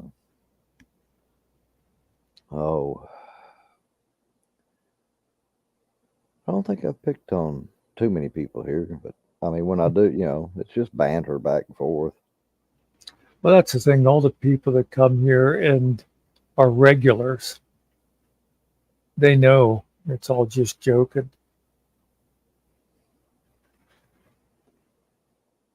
Yeah, Mitch, you can. I'll give you that. You can do it. Was talking about that to Nikki last night. She's almost become like my unofficial nighttime co-host. But like she comes in and I make fun of Mr. Nikki and that, and a lot of people would be going, he's sitting there making fun of her husband right in front of him. I can't believe she'd talk about her husband that way publicly. It's like, but all our people, I guess you could say, no, it's all just joking. Yeah, that's all it is. It's just back and forth banter. Busting balls, as we used to say. I started to say that. And I censored myself on it. I was like, no, I'll be polite about it. Now, if I was talking about Mitch, I'd have just said it. But yeah.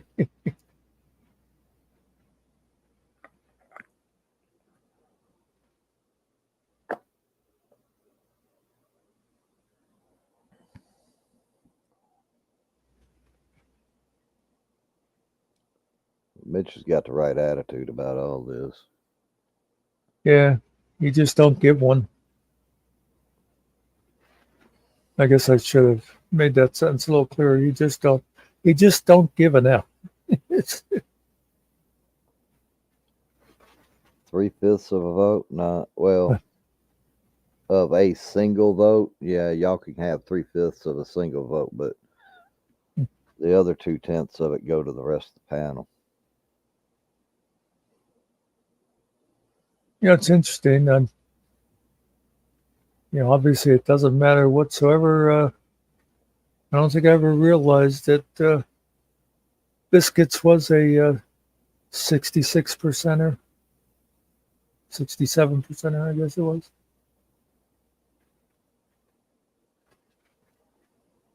Okay.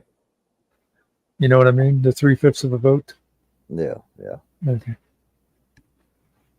Of course, it's also, there's so many people, and it'll be like say biscuits, and it's like, oh yeah, he said this, and somebody go, biscuits is a girl.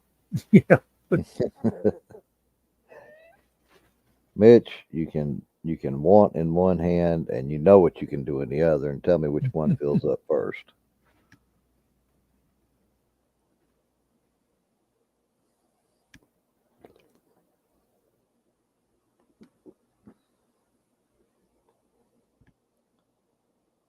I saw a thing a few years ago. Some college professor estimated what the 40 acres and a mule would be worth, like in modern times. And of course, the mule wouldn't be worth a whole lot, but the 40 acres, pretty Yeah. good chunk of money. Yep. As long as it's not out in the middle of a desert.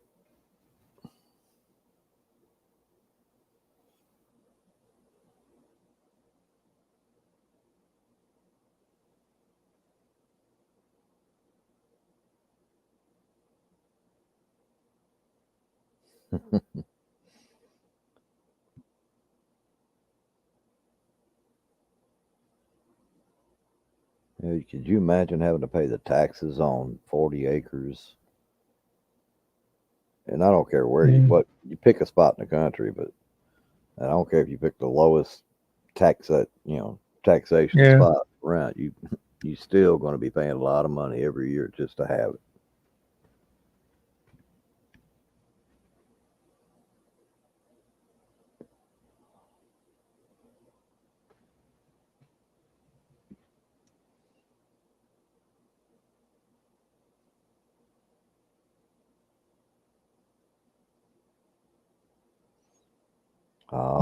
They're trying to get drunk down in the chat. Yeah. Yeah, you get Howard and Mitch together, you got yourself a party. Yeah, but you never know what kind. That's I was just gonna say.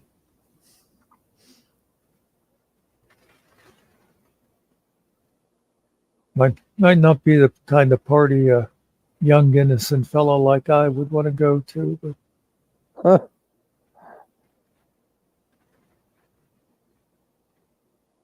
I know there were 2 problems with that statement, maybe 3.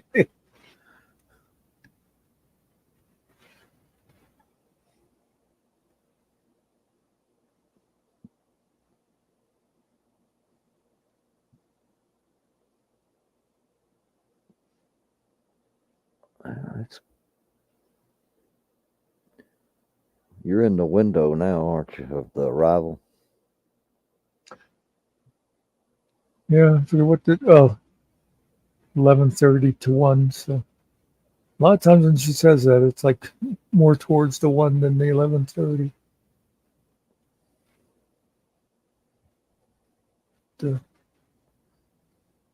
Yeah, luckily didn't get too popular today.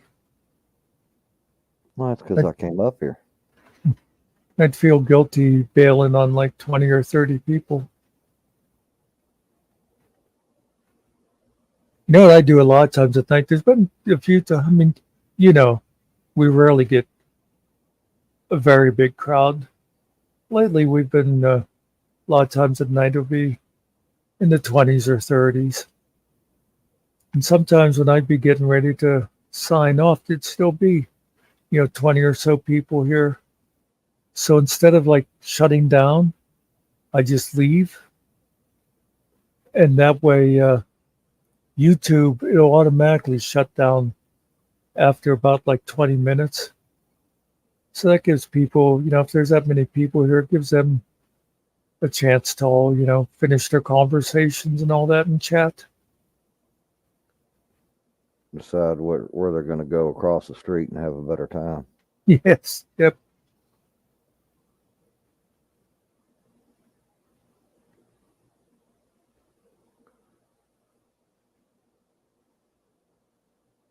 And I got no doubt there's probably somewhere right now they could go and have a good time. Oh, yeah. But that's freedom of choice. I was like that one time that I booted Bruno out of here just for being a drunken fool and not controlling. They were saying there was someone else here, and they were like, you shouldn't kick him out because that's you'll get more viewers that way and stuff. And I'm like, yeah, that's not the kind of views I want. Don't want. I've had people say that kind of stuff before, And I say, trust me, I know how to create views if that's all we wanted. But none of us, I don't think, want that kind of a channel. We've seen those channels. I mean, I understand, some people like the banter back and forth and all that. It's one thing if it's just banter. It's another thing if people are just getting downright ugly and serious about it. Yeah, that's what I mean. That's not what we want.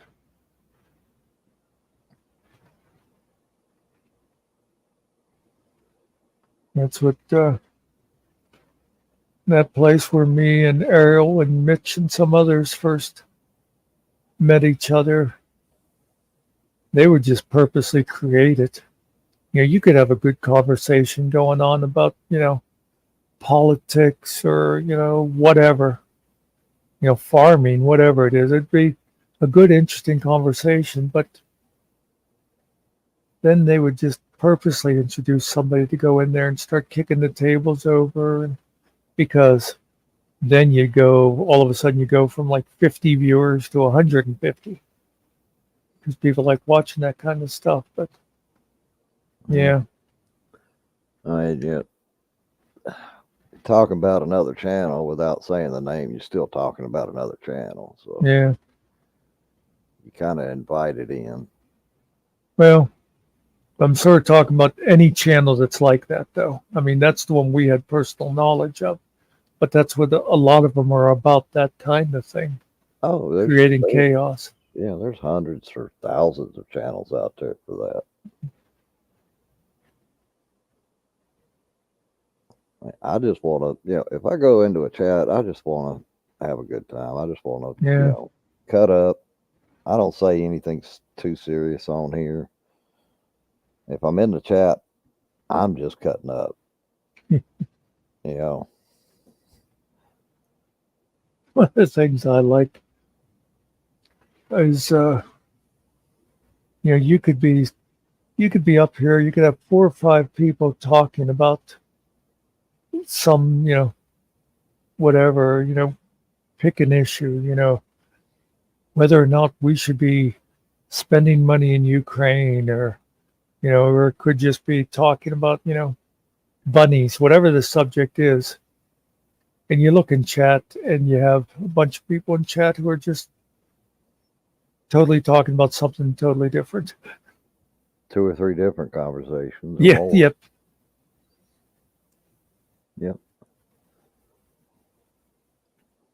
I mean, I've been paying attention to the chat. I just don't have any input into that.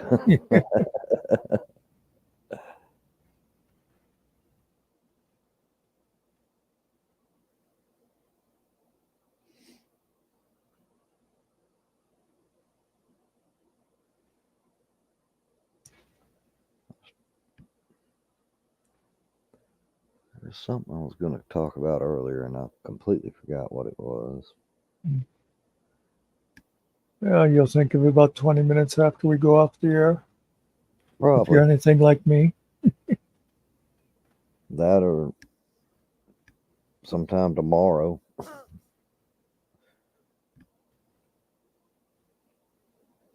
I'm always good for that to be laying in bed and think, oh, I know what I wanted to tell him. And it's like, yeah, they probably wouldn't want me to call them at 3 o'clock in the morning just to tell them I remembered the name of that actor or something. I'll tell you the same thing I tell everybody else. You call me at that hour, there better be somebody sick, dead, or dying.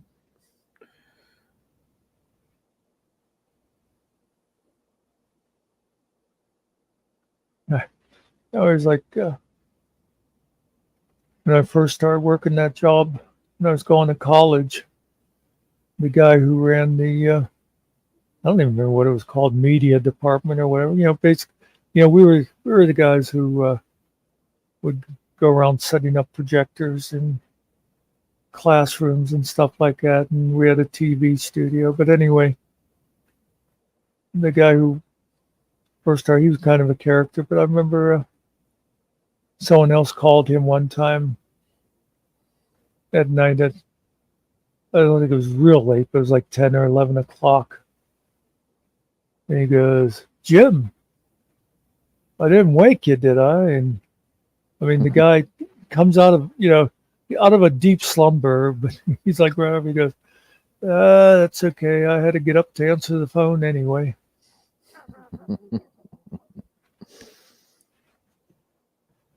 Yeah, I'm not that polite about it. Didn't wake you, did I? Yeah, you woke me up. What the hell do you want? You better be calling to say you're dead. Because if not, I'll kill you.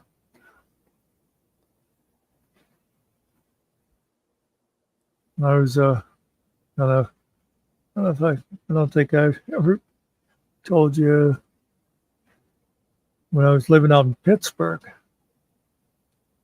I had a friend from college who lived across town. And every once in a while I'd be sitting there like around midnight or something, my phone would ring. And it'd be Jamie. Yeah, and Jamie was one of those, in bed by 9 o'clock people. I can't. And I I'd don't say, know what to think about people like that. yeah, no, those people are weird. Yep. And I'd go, hey, Jamie, what's up? And she'd go, nothing much, Muck. I just, I wasn't sleeping. You're the only person I know that's up this late. I just thought I'd call and see what's going on. And so me and Jamie would, just have small talk for about 20 minutes. And the whole time I'd be thinking, come on, Jamie, get to it. Come on, Jamie, And eventually she'd like go, oh, Muck, I think I'm just giving up on men completely. And then she'd get into the actual reason she called, Oh yeah. But, I think everybody's got somebody they know that's like that. yeah.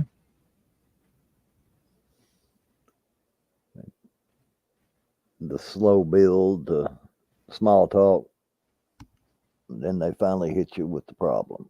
Yeah.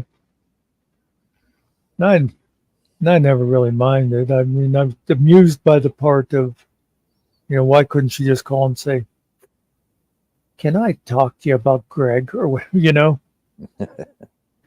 I've never minded people dumping on me. I think partly because I have a bad attention span, so I don't hear half of what they say anyway. So you seem like a good listener when somebody is sitting there talking to you and you're just, sitting there looking at them and nodding, and they don't realize that, I'm actually working on my grocery list for tomorrow or something. And I don't do it on purpose. It just, like I say, if they had invented it when I was a kid, I think I'd have ADD. Yeah. It's never too late for you. I have actually gotten better at paying attention.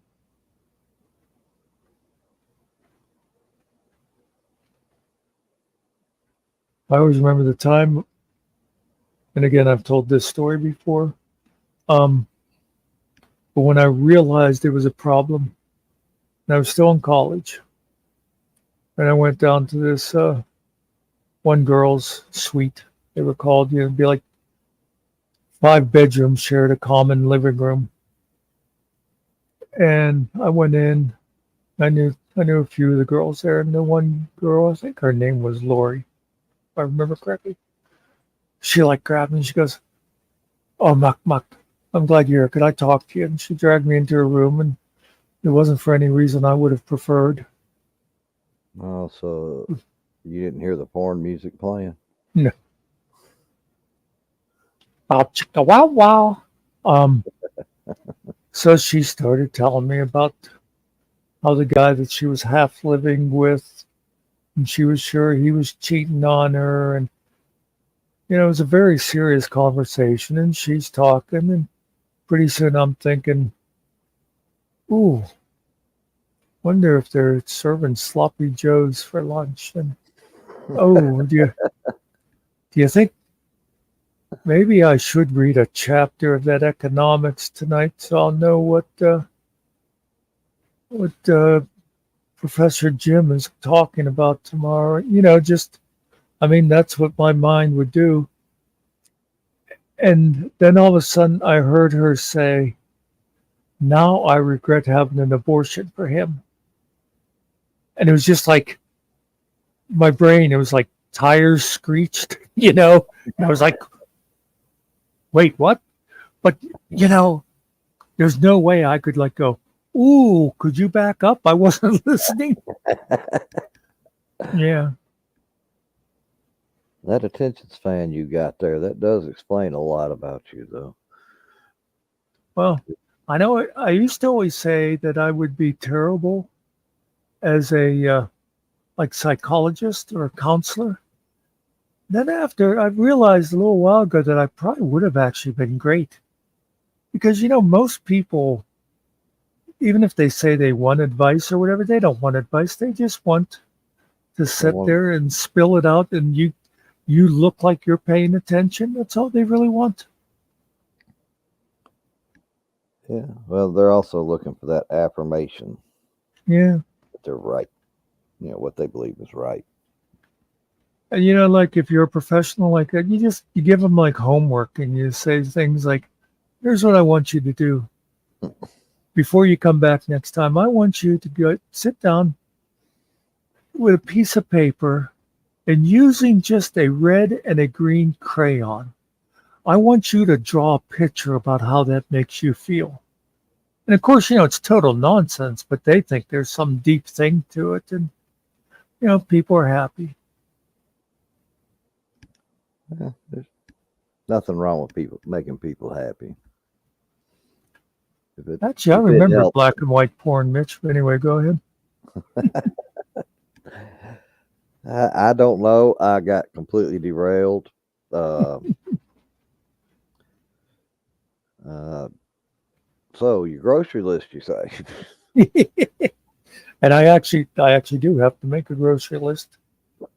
My personal shopper will be here in a couple hours.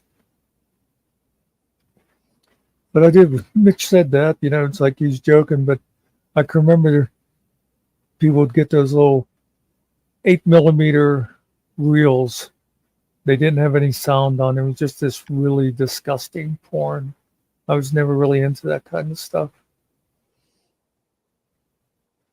But you remember it. Yeah, I remember them. Well, and again, I know I've told this story before. I always remember one time in college. A lot of my stories are in college. Gee, but it's like those guys who like, they're 50 years old and they're still talking about their glory days in high school. But anyway, of course, college is like this whole different world. So there's a lot of stuff happens there. But anyway, one time my fraternity, they were having a, whatever you want to call it, stag night or whatever. And someone got a bunch of porn. And we went to this one guy's house and everybody's in the living room watching these reels and stuff. And I got bored and I went out in the kitchen. I'm standing out there just drinking a beer. And after a while, this other guy came out and he was drinking beer with me. And then pretty soon there was like a couple other guys. It was kind of like once I did that, then some other guys were like, okay, well, if Muck can do it, I know nobody's going to make fun of me if I don't sit here watching this stuff.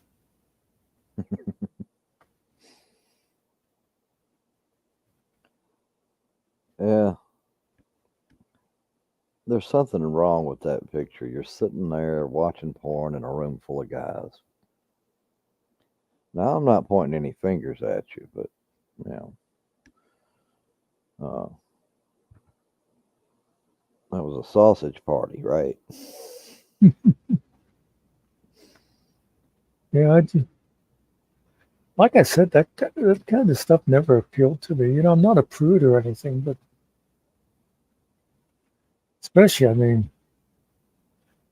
well, I think I probably told you before about when I worked in that arcade and they had these little booths, quarter booths in the back. You put money in and it showed, this porn. There were guys would go in there and they'd be shoving all their quarters in there to keep those movies running. And every once in a while they'd stick. No, The I'm sure movie quite a would bit stick. of And I can remember when I first started working there, the guy who trained me, he said, when they do that, he said, you just go back and just hit the coin thing and the coin will drop and it'll go off. He said, but you can go ahead and sit there and watch it for a while and that. And I'd go back and I'd see what was on that screen. It's like, no, I am not going to sit here and watch this. Here, it's working. Let me know if you have another problem.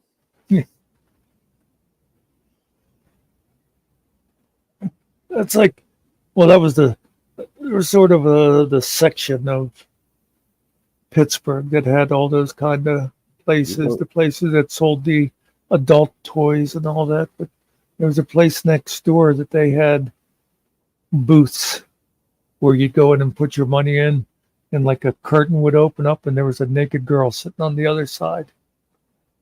Okay, And so you just, everybody take note. Muck just confessed to what kind of library he really worked in. that's right. That's how I trained for the library. Hey, we did have, books in there. We had magazines. What I tell you, I knew it. And in fact, I ever tell you, I mean, these were the things that make, like Hustler look calm. And it was like a separate room that had, all these racks for these magazines. And we'd get them and you'd put them in like a cellophane or whatever wrapper, and you'd put them up on the shelf. And, you'd go, and if there were any blank spaces, then you'd go and get a book and you'd go and fill the spaces in. And I was never all that interested in the magazines. But I can remember I'd be going back and I'd be doing, there was one sitting right near, it was like right in the front, and I'd walk by and it was called something like The Other Side. And there was this really pretty blonde girl on the front. And I'd always walk by and I'd look and go, oh, she's pretty. And the one day I thought, I'm going to check this out. So I went and, I took the cellophane off and I opened it up and I realized the name of the book was called The Other Side because that really pretty girl had a penis. Oh, no. Yes. And that's when I realized, oh, that's why she had this little thing around her throat, this ribbon type thing.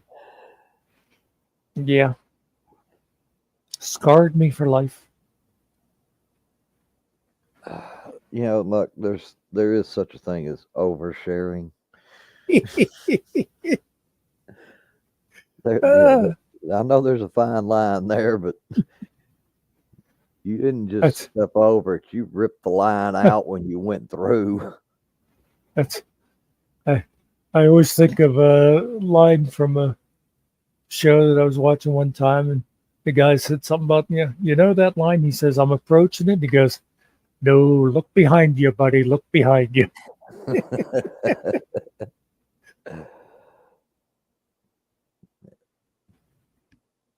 I still like the fact that you just outed what you've been calling a library for so many years. Well, You got it people now. came in and they read things, and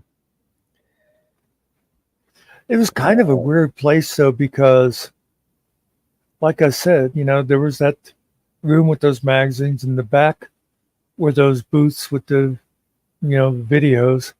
But then mostly it was an arcade, Missile Command and Asteroids and all that stuff.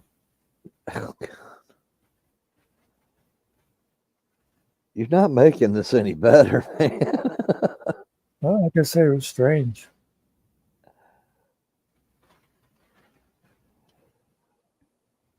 Yeah, I imagine if I'd go out to that area of Pittsburgh now, it's probably all just, little shops and stuff. And the funny thing about, usually in a city that's an area that's like sort of off to a side someplace. You know what I mean? Like they've, every city kind of has those sections. This was kind of like right downtown Pittsburgh. Yeah. Now you know what really put Pittsburgh on the map. Why it started populating there.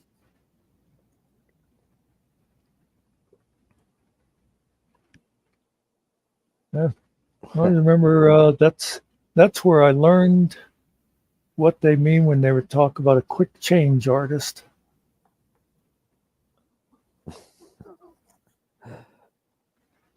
There are certain areas of your brain that they should be repressed. Howard has been to Pittsburgh. Just Liberty Avenue. That's where it was, Howard. Liberty Avenue.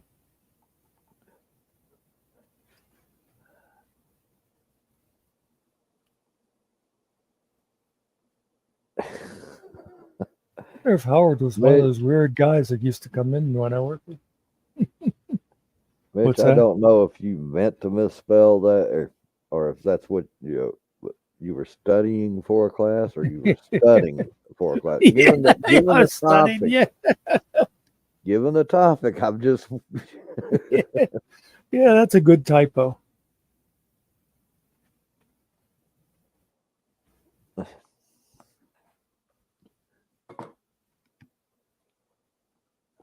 yeah, everybody knows where those areas are because they either avoid them like the plague or they're a frequent flyer. Yeah. It's like you don't go to that part of town, or hey, if you want, if you're looking for something, you go to that part of town.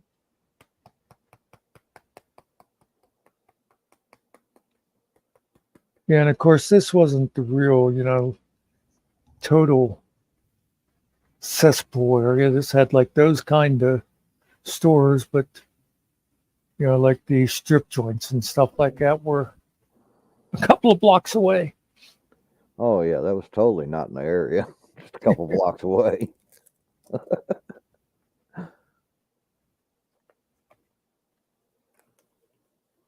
He wandered away from the group. That's why he wound up there. I just happened down that street. What brought you to the neighborhood that you just happened to go down that street in the first place? It was totally innocent. I was following this girl who was barely dressed and saw the place she went into.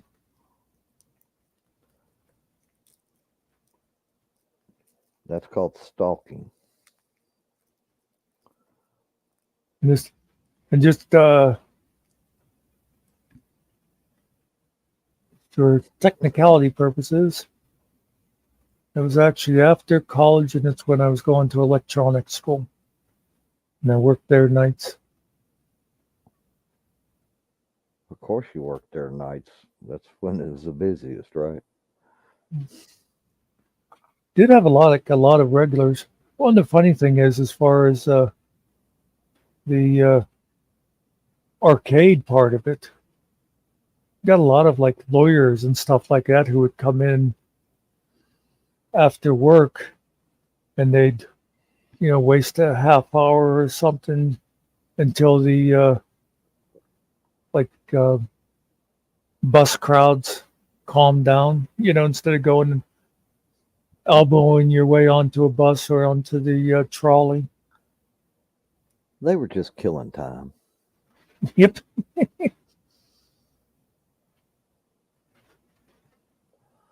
Just pass it through, killing some time. So it's not how I paid for college, but it actually was how I was paying my rent at the time. Well, that's part of the college, isn't it? Maybe I should have seen if I could go over and get a job being in one of those booths. You never know. There's weird people out there that. As old as you are, and with Well, the area you're talking about, I don't think they would even want to see that. yeah, but I mean, I'm talking like 50 years ago. Yeah, when you were 340. Yeah.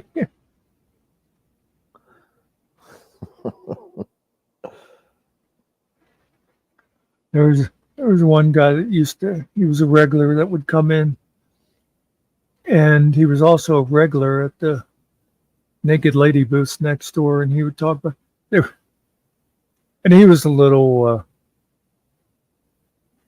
whatever the polite terms are now, mentally disabled. I mean, he was like high functioning, but you could tell he had a problem. But anyway, he would talk about, those women were his friends. He'd go in and sit and talk to them. And I mean, to me, that's it's almost weirder, like that just sitting there like talking to a naked lady rather than what you figure most guys were probably doing in those booths. I don't know. Oh, you were working nights. I'm sure you had to do cleanup crew. Well, I'm talking about the booths next door with the naked ladies, not the booths in my place with the disgusting videos. Oh well.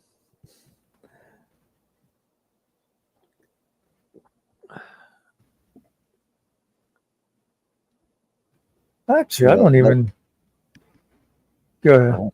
I was just going to say, I think that statement would still stand, though. Yeah. I actually don't know who did clean that place. I mean, somebody must have, but they must have come in like early in the mornings before he opened up for the day.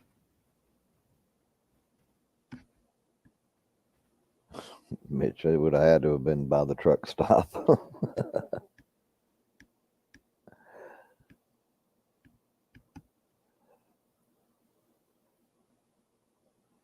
Now, see, Howard had a legitimate reason for being in that part of town. He'd seen an ad in local paper for the art houses. That's what he was looking for.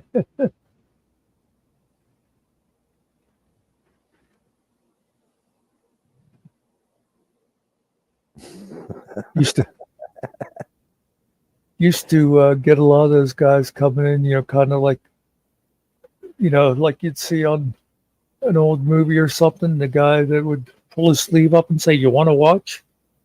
People were always coming in trying to sell me things that they found. Fell off the back of a truck. Yeah.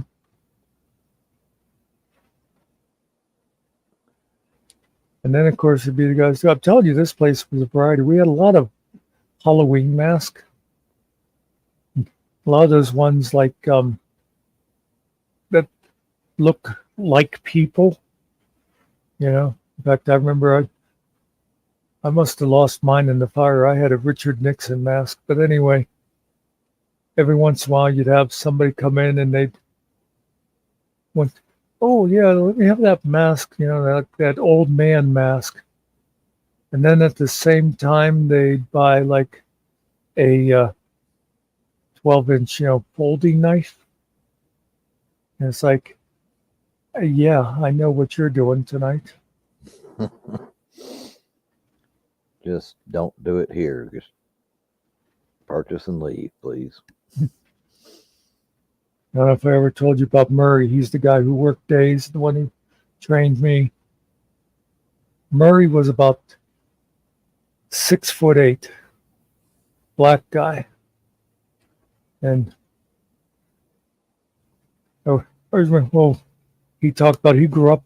Say, no, if Ariel was here, he'd go, oh, really? He grew up in Connecticut, and he said there was like 2 black guys in his entire school. But anyway, but Murray was like, he's like about the friendliest guy you ever knew, always joking and stuff. But I remember the one time when I came in, to relieve him, and he had this knife, and I said, "Did you start carrying a knife, Murray?" He says, "No, no, no." He says, "No, I went to get on the subway this morning." He said there was these couple of teenagers that they tried to rob me, and I just thought I should take that away from him before he went and hurt himself. Howard's over here cutting the price, trying to wheel and deal with you, but he already cut the price once just because you won't even acknowledge him.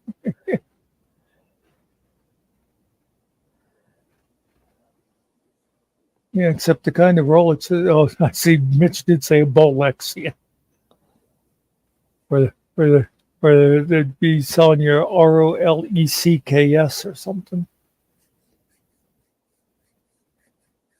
It's a Folex.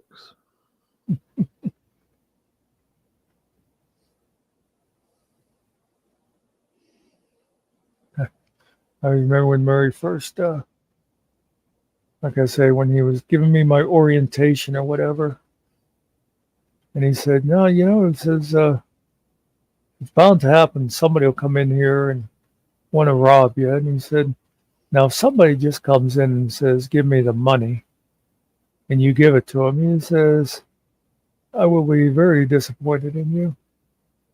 Now, if they come in and they have a knife," he says, "that's a judgment call for you." He says, and it was like a really wide counter. He says, "You got this whole counter behind you," and he says, "You got this back here." It was like a metal billy club. He said, "That's up to you." He says, "Now, if they come in, they have a gun," you say, "Yes, sir. Would you like it in a bag, sir? Is there anything else I can do for you, sir?" Yeah. I had a sister-in-law that worked at a service station. Just one of the little had the little booth and between the gas pumps. It was one of the small. Oh, yeah. And we lived like a block from where she worked. She called one night and said, "Can y'all come down, or can you come down here? I think somebody's going to try and rob me." I said, "Okay. Yeah, I can come down there. Don't know what I'm going to do for you, but I can come down there. You do realize you're in a room with a lockable door behind bulletproof glass, right? What am I going to do?" Yeah. Give him a target. Yeah. Well, I went down there and I went in there, and sure there was a couple of guys that were hanging around, and I understood why she was nervous about it, but I went in there and I went in. She opened the door and I went in the room, behind the counter, closed it and locked it. I just sat there, and I don't know if it was because there was somebody else there or what, but it was just, it was just a matter of not even a minute or so after I got there. They didn't buy a thing. They decided, okay, it's time to leave. Mm. I told her, you're surrounded by bulletproof glass. There's cameras watching. They had the closed circuit. Yeah. I said, you really got nothing to worry about. So what are they going to do to you? Stay in here, lock the door. You'll be fine. But I ended up having to sit down there for like an hour and a half, 2 hours, just so she could calm down, because she let herself get so scared that somebody was fixing to rob her. Okay. But I just didn't get, I guess I had a different outlook. Of course I walk in and they're meandering around, the back end of the store. Yeah. I just walk in, go right on up, get in behind there, and I'm like, okay, I'm here. See what Kuza said? I miss. Oh well, you might have a point. I should have worn the suit and the glasses in there instead. But I really don't know what to this day I don't know why they decided they were going to hang out and then leave. Yeah. Well, they were probably, I'm someone who I think people should trust their instincts. And they were probably working themselves up to it. They probably weren't pros. And just the fact of someone else coming in and it being a man, that was probably enough for them to be like, yeah, maybe we'll go find another place. Yeah, it may have been. I don't know. I never was robbed at that place I worked at. I was swindled, but not actually robbed.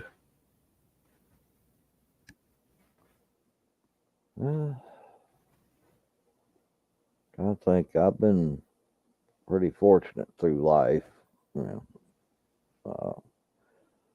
I've never been robbed. Now I've had some stuff stolen from me, but Yeah. it was like okay, they stole my kid's bike. I had a guy, or a couple of guys, hell, I don't know who it was, but tried to steal my old truck, and they couldn't hotwire it. They burned the wires up trying to hotwire the old truck. It was old 67. Had 3 on the tree, so I was dead asleep. Of course, cops came knocking on the door, beating on the door. I'm like, holy crap, what's going on? Do you own a blue pickup? Yeah. Well, it's down here at the end of the street, almost out into the other lanes. You want to come get that? Otherwise, we're going to have it towed. I looked out and I was like, oh, my gun. My truck's not there anymore. Okay, give me a minute. So I went and had to go get that. And then I don't remember how many years ago. We'll call it recent past. It was several years ago. But Hey, Jerry. I had another guy trying, and well, he didn't try. I had another guy steal a truck from me. It wound up in New York. I got it back. Yeah. Insurance paid for the damages, and I've got it back. So, and of course, I had to call the police and all that. They showed up. Well, will you press charges if we? Yeah, I'll press charges. Hell, he stole my truck. You right? I'll press charges. Definitely. What do you need? I'll give it. Whatever you need, I got it. There he is. coast to coast. Oh, okay. Jerry, XO.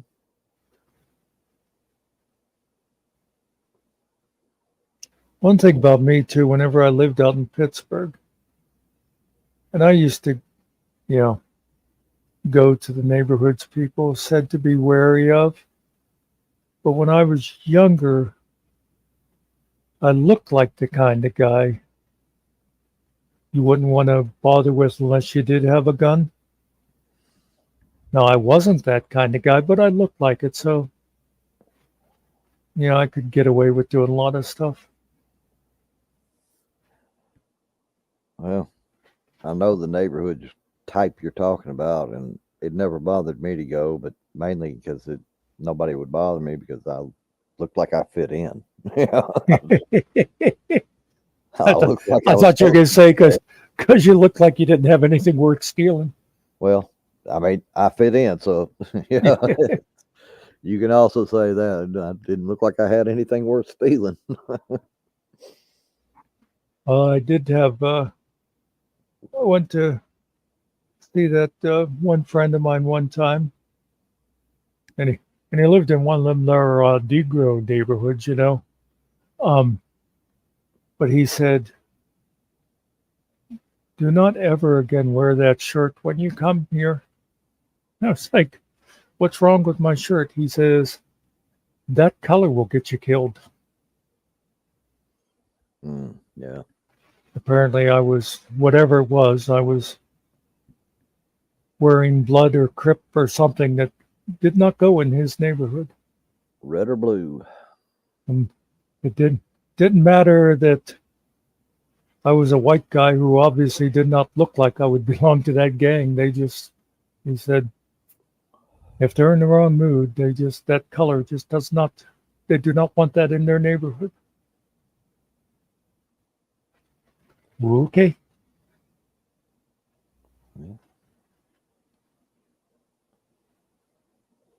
Yeah. Your aide is fixing to be late. Yeah, I noticed. Remember I said she'll say 11:30 to 1 and it gets closer to 1.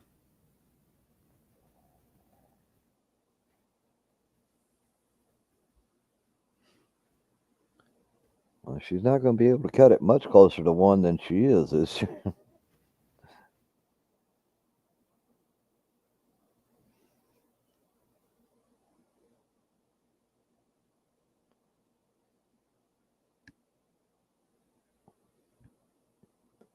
Now, Jerry, see, this is how I knew Jerry's a big fat liar. He pretends to be Mexican.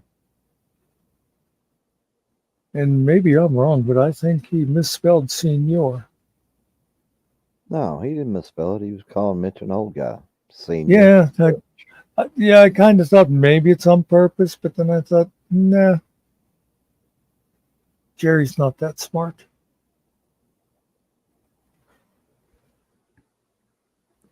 Yeah. I mean, I'll have to agree with that.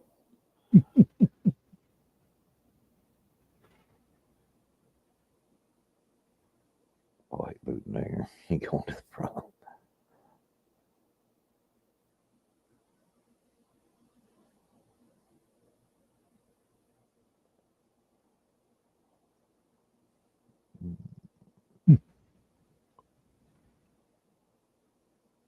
But sometimes it doesn't matter what race you are, just what your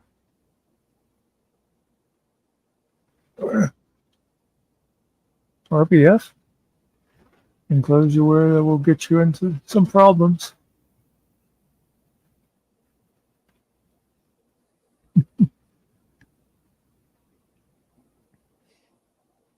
Yeah, it did kind of surprise me though, because it's like it'd be so obvious. I did not look like I would belong to their gang.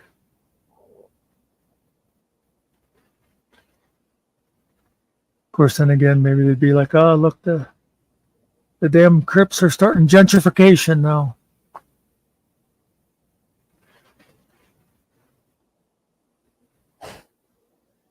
It took me a second to follow that one.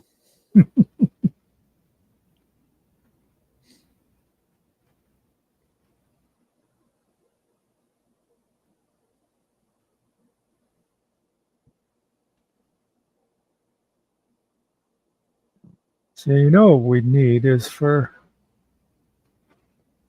I was going to say Arrow, but it'd be even better Sarge to like come in just as my nurse arrives and we just shut down and Yeah. leave. Yeah, I mean, I was gonna be getting off here soon anyway. I was actually waiting for your I kind of figured. company to arrive. Yeah, this one, like I said, she gives that sort of a wide range, but she's rarely actually late. Technically, by the clock, she's still not late.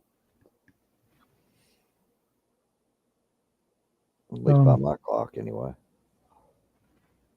I had one a while back said, I'll be there around 1.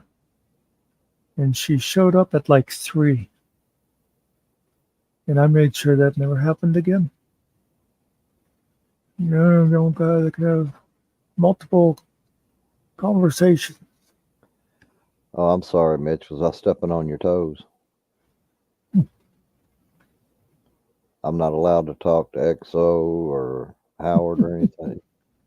I mean, I don't want to talk to Jerry, so. Mitch is very jealous, He's supposed to be talking to me. Oh, I see. Okay. Why are you cheating on me with that other pothead? What can I say? There was a time in my life that I might be able to relate to them. I never really, and once again, I hate to say it, in college, I tried pot, but it never really appealed to me. First of all, I don't like the smell. But also, it's like with drinking, my main thing with drinking was I didn't drink to get drunk. And, with smoking, it's like the only purpose is to get high. It's not like the same as like having a social, beer or 12. Oh, it's exactly the same as having a social beer or 12. But you can also do that. You can also take care of that, and you don't have to be in a social circle. Yeah. But I always did say, of course, that's one of those things like when I was a kid, pot was, of course, bad. It's a drug. It leads to heroin. And so I sort of, like over time, developing my thought on it. And I always did say it wasn't for me, but I wasn't against it because you rarely see some guy sit around smoking a joint and then beat up his wife or something, as opposed to some guy sitting around with a bottle of whiskey. Yeah. It's quite a bit different, having experienced both. If I had to pick one, I would definitely go with the smoke. Yeah. And I know smoke is not exactly the only way to do it anymore, but at that time it was that, or you tried to bake it into something. Yeah, I can remember anything like that. I can remember the brownies. Yep. And she's here, 1 o'clock on the nose. All right. I told you she wasn't late yet. Yeah. So thanks for coming up. And hey, everybody out there that's still in chat, thanks for stopping in.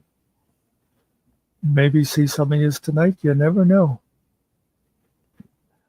All right. And I'm going to just hit the quitter, right? The end it. However you want to do it. Yeah, I figured you didn't want to. Yeah, I'm going to log off here too. Yep.